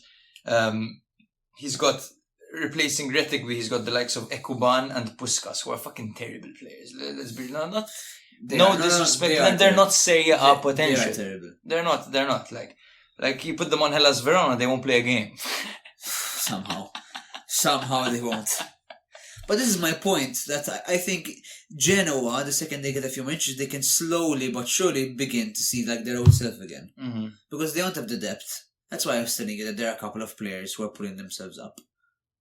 You remove Gudmundsson from that team, bro. Don't you dare tell me they look as inspiring. They won't look as inspiring for sure, because Gudmundsson is a flashy, brilliant player who should be at a better club. Let's be real. He will be at a better club. It depends. It depends. Because many teams are looking at Gudmundsson and they're observing his situation, but notice that he doesn't get called up for Iceland. He doesn't get called up for Iceland because of a domestic abuse case, quite frankly. I see. I looked up the 3 telltale signs on how to recognize a perpetrator, and they are the following. Okay, so there's possessiveness. Okay, and Gudmundsson often has very high possession for Genoa. Oh no. Unpredictability, and I would say that Gudmundsson is very unpredictable. Yes, and the next one is extreme jealousy. We'll have to watch him next time. Retegui scores a goal. Exactly, we'll have to keep an eye on him closely. That was brilliant. I love that one. Oh god. If he's guilty, we're fucked. We're so fucked. If he's guilty, he should be a lawyer. What the fuck do you mean? Yes. Fuck ILS. Yeah. Woo! Yeah, he's a brilliant player. Let's hope that the allegations are not true, but if they are, he does deserve to be punished. And Sure. fuck that. Like, let's be Sure. 1 point from my side is I have a lot of praise for Petagna's last few games. He's been He is looking like a player who's ready to play for the team. Mm-hmm. He's gotten 3 assists in the last 3 games. I think he's been humbled, Petagna. I think he no longer thinks he's better than the team he's playing for. His Spal days, I believe, were a display of his ego, like where he thought he was the key player and the whole team was playing for him, and they eventually got relegated.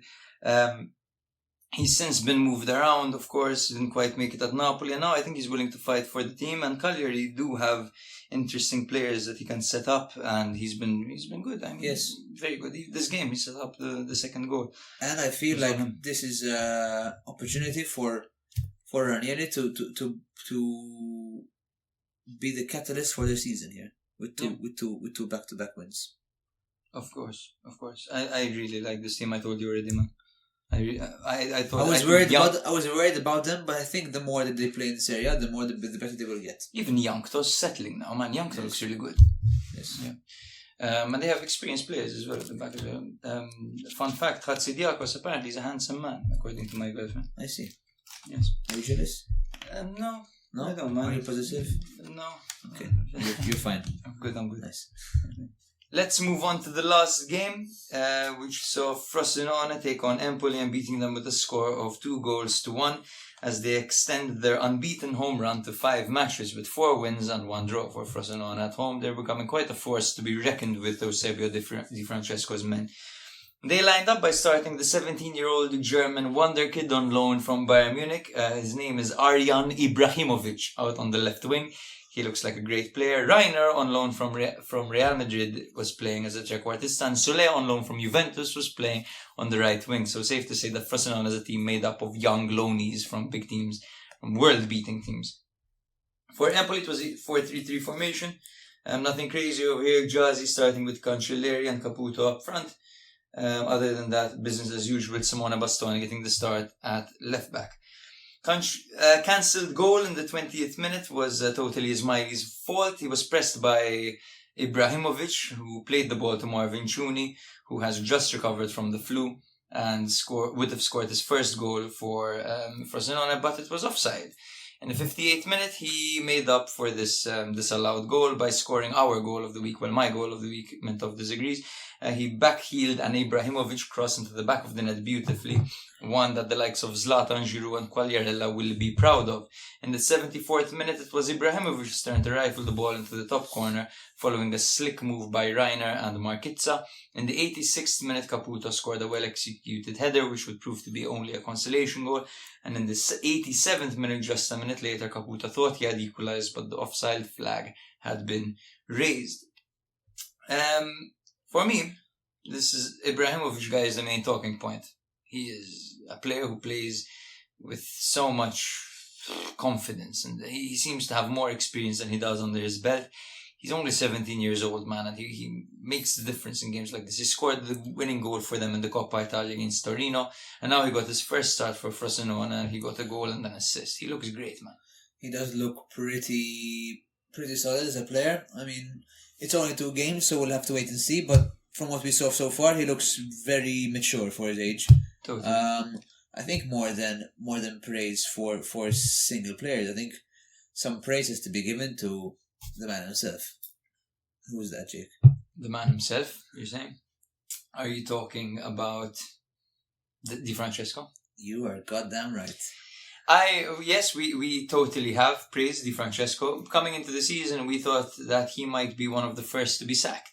Has happened before. Yes, exactly. Verona. It's happened many times. He's not had a lot of fortune when it comes to his managerial stints. Frosinone were looking very good as they won the league in Serie B, coming up to Serie A, but then Grosso left them for Lyon.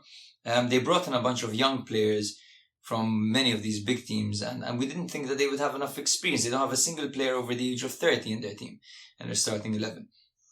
But they've made it work, and Di Francesco's style is very effective, yes.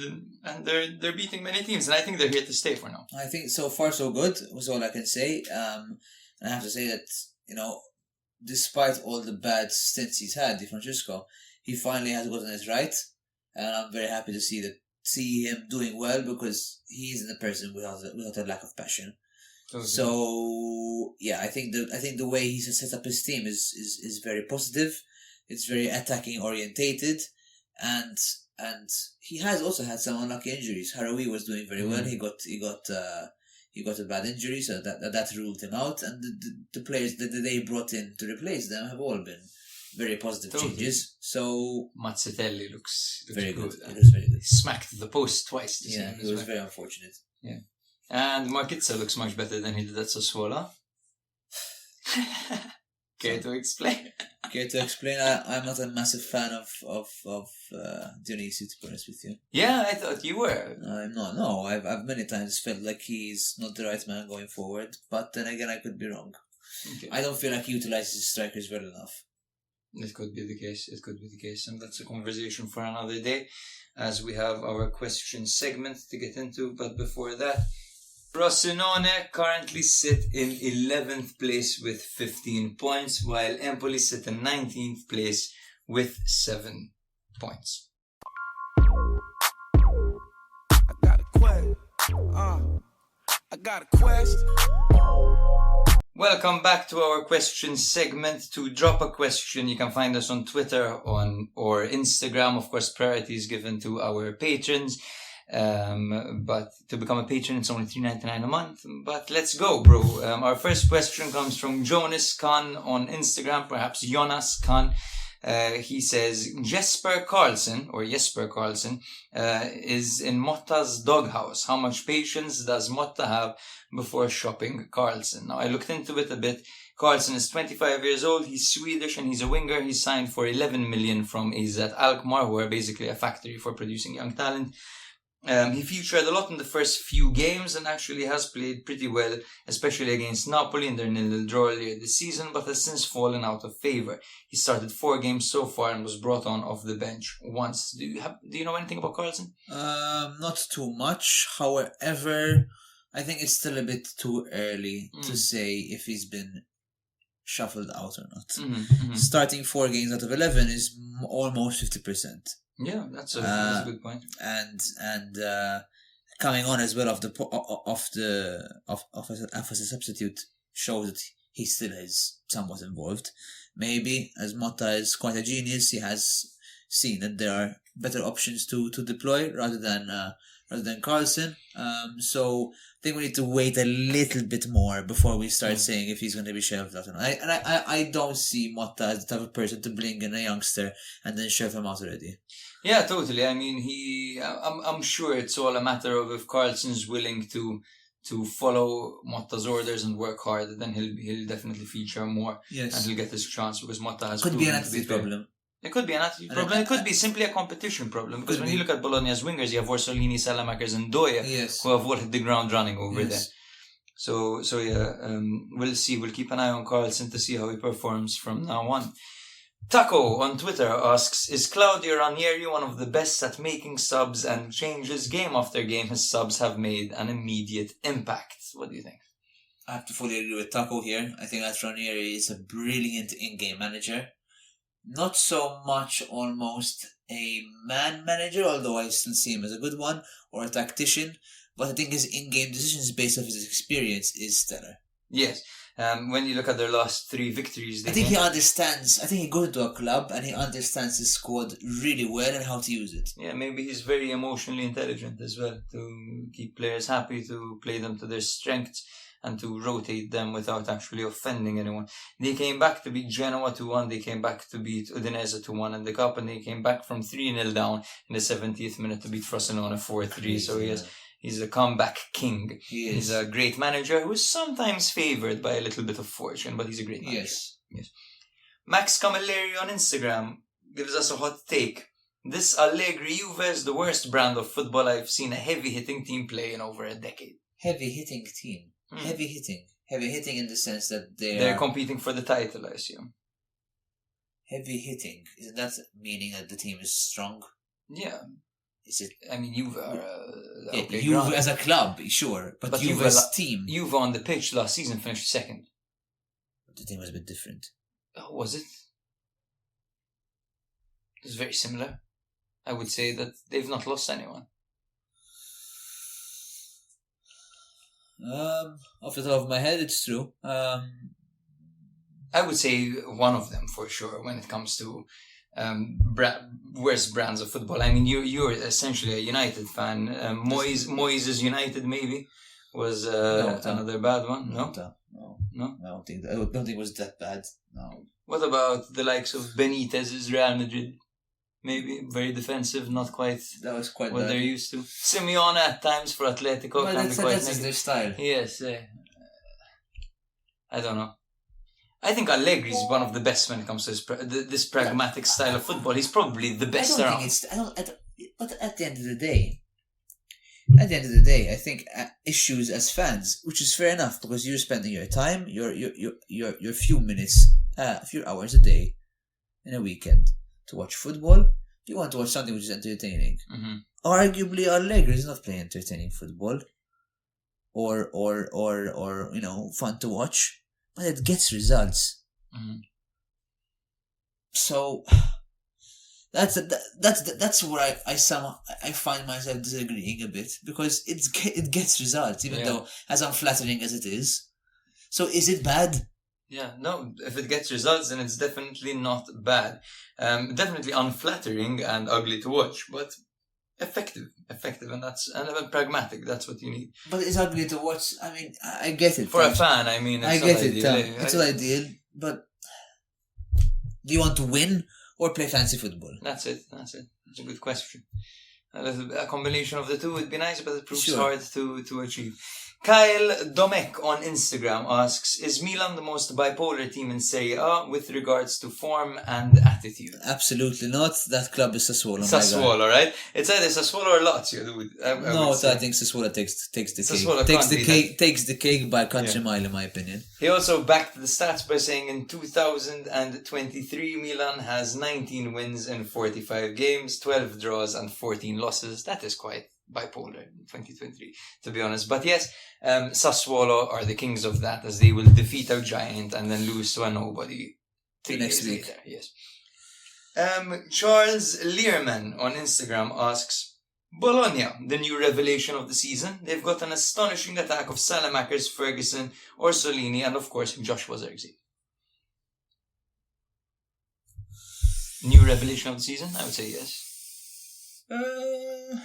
Yes, I'm just trying to think of if there's another club which is better as a revelation, because revelation is something which was but has been revitalized, no? Yes. Like Monza never was. Last season they were, but for the first time. It's a philosophical question at this point. I think Bologna are definitely the revelation of the season, and they are the surprise contender for the top 7. I think it could be Genoa.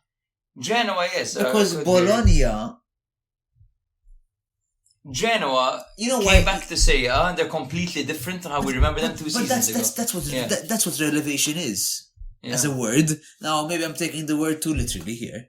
I agree that Bologna is definitely a very well adapted squad. They have really looked into the squad and managed to find a way to play much more attractive, much more flourishing attacking football. But I think Genoa, how we know them and how they have come to be this season, being so attacking orientated and ready to push you as a club, I think I might give it to them. Yeah. Theo Abeyer on Instagram asks, Lukaku is one of the most underrated strikers of our generation. 110 goal contributions in 144 Serie A matches. Man is elite. I'm convinced people have no clue how good he is because he is a cunt. Give Theo an episode on this podcast. Will do, maybe, when he's back. Yes. He's in Milan at the moment. He watched the Udinese game, and he talked about a moment, by the way, when Milan were 1-0 down to Udinese. It was raining. The ultras were shirtless. They lit a flare. They put the flare on the floor and started dancing around it while being 1-0 down to Udinese. I do think that Milan's fans are some of the best in the world. They are. Our last question comes from Luca Argento, one of our patrons and close friends. He asks, will Milan ever recover from their losing streak? To which I reply, Mur defsu F'sormok jalliba. Okay, you can translate that if you don't know what that means. That is a very toxic and a very very jealous comment from Jake. And fun fact: when I went to Jake's bathroom this afternoon, just in between the podcast, I saw that Jake has a toilet paper with Inter stickers on it to show Jake as a very jealous individual. Yeah, I can't help but admit that I do love this tacky merchandise, this tacky football merchandise. I love it. I mean, look to your left, Mintoff. I think more than tackiness, I think you just wanted to feel good about wiping your shit with Inter merchandise, to be honest, and to make yourself feel a bit better. There's no better way to clean up after yourself than by using Inter-themed merchandise. I agree. Not. So thank you very much for listening. If you do like our content, guys, you can support us on Patreon, $3.99 a month. You can like, follow, subscribe, drop us a 5-star rating. And let us know what you think of our guest today, Luke Mintoff. Thank you very much for joining, bro. You did me a solid, much better than talking on my own. There you go. At least I'm not utterly useless. Give Jake some money so he can get a better studio. The end.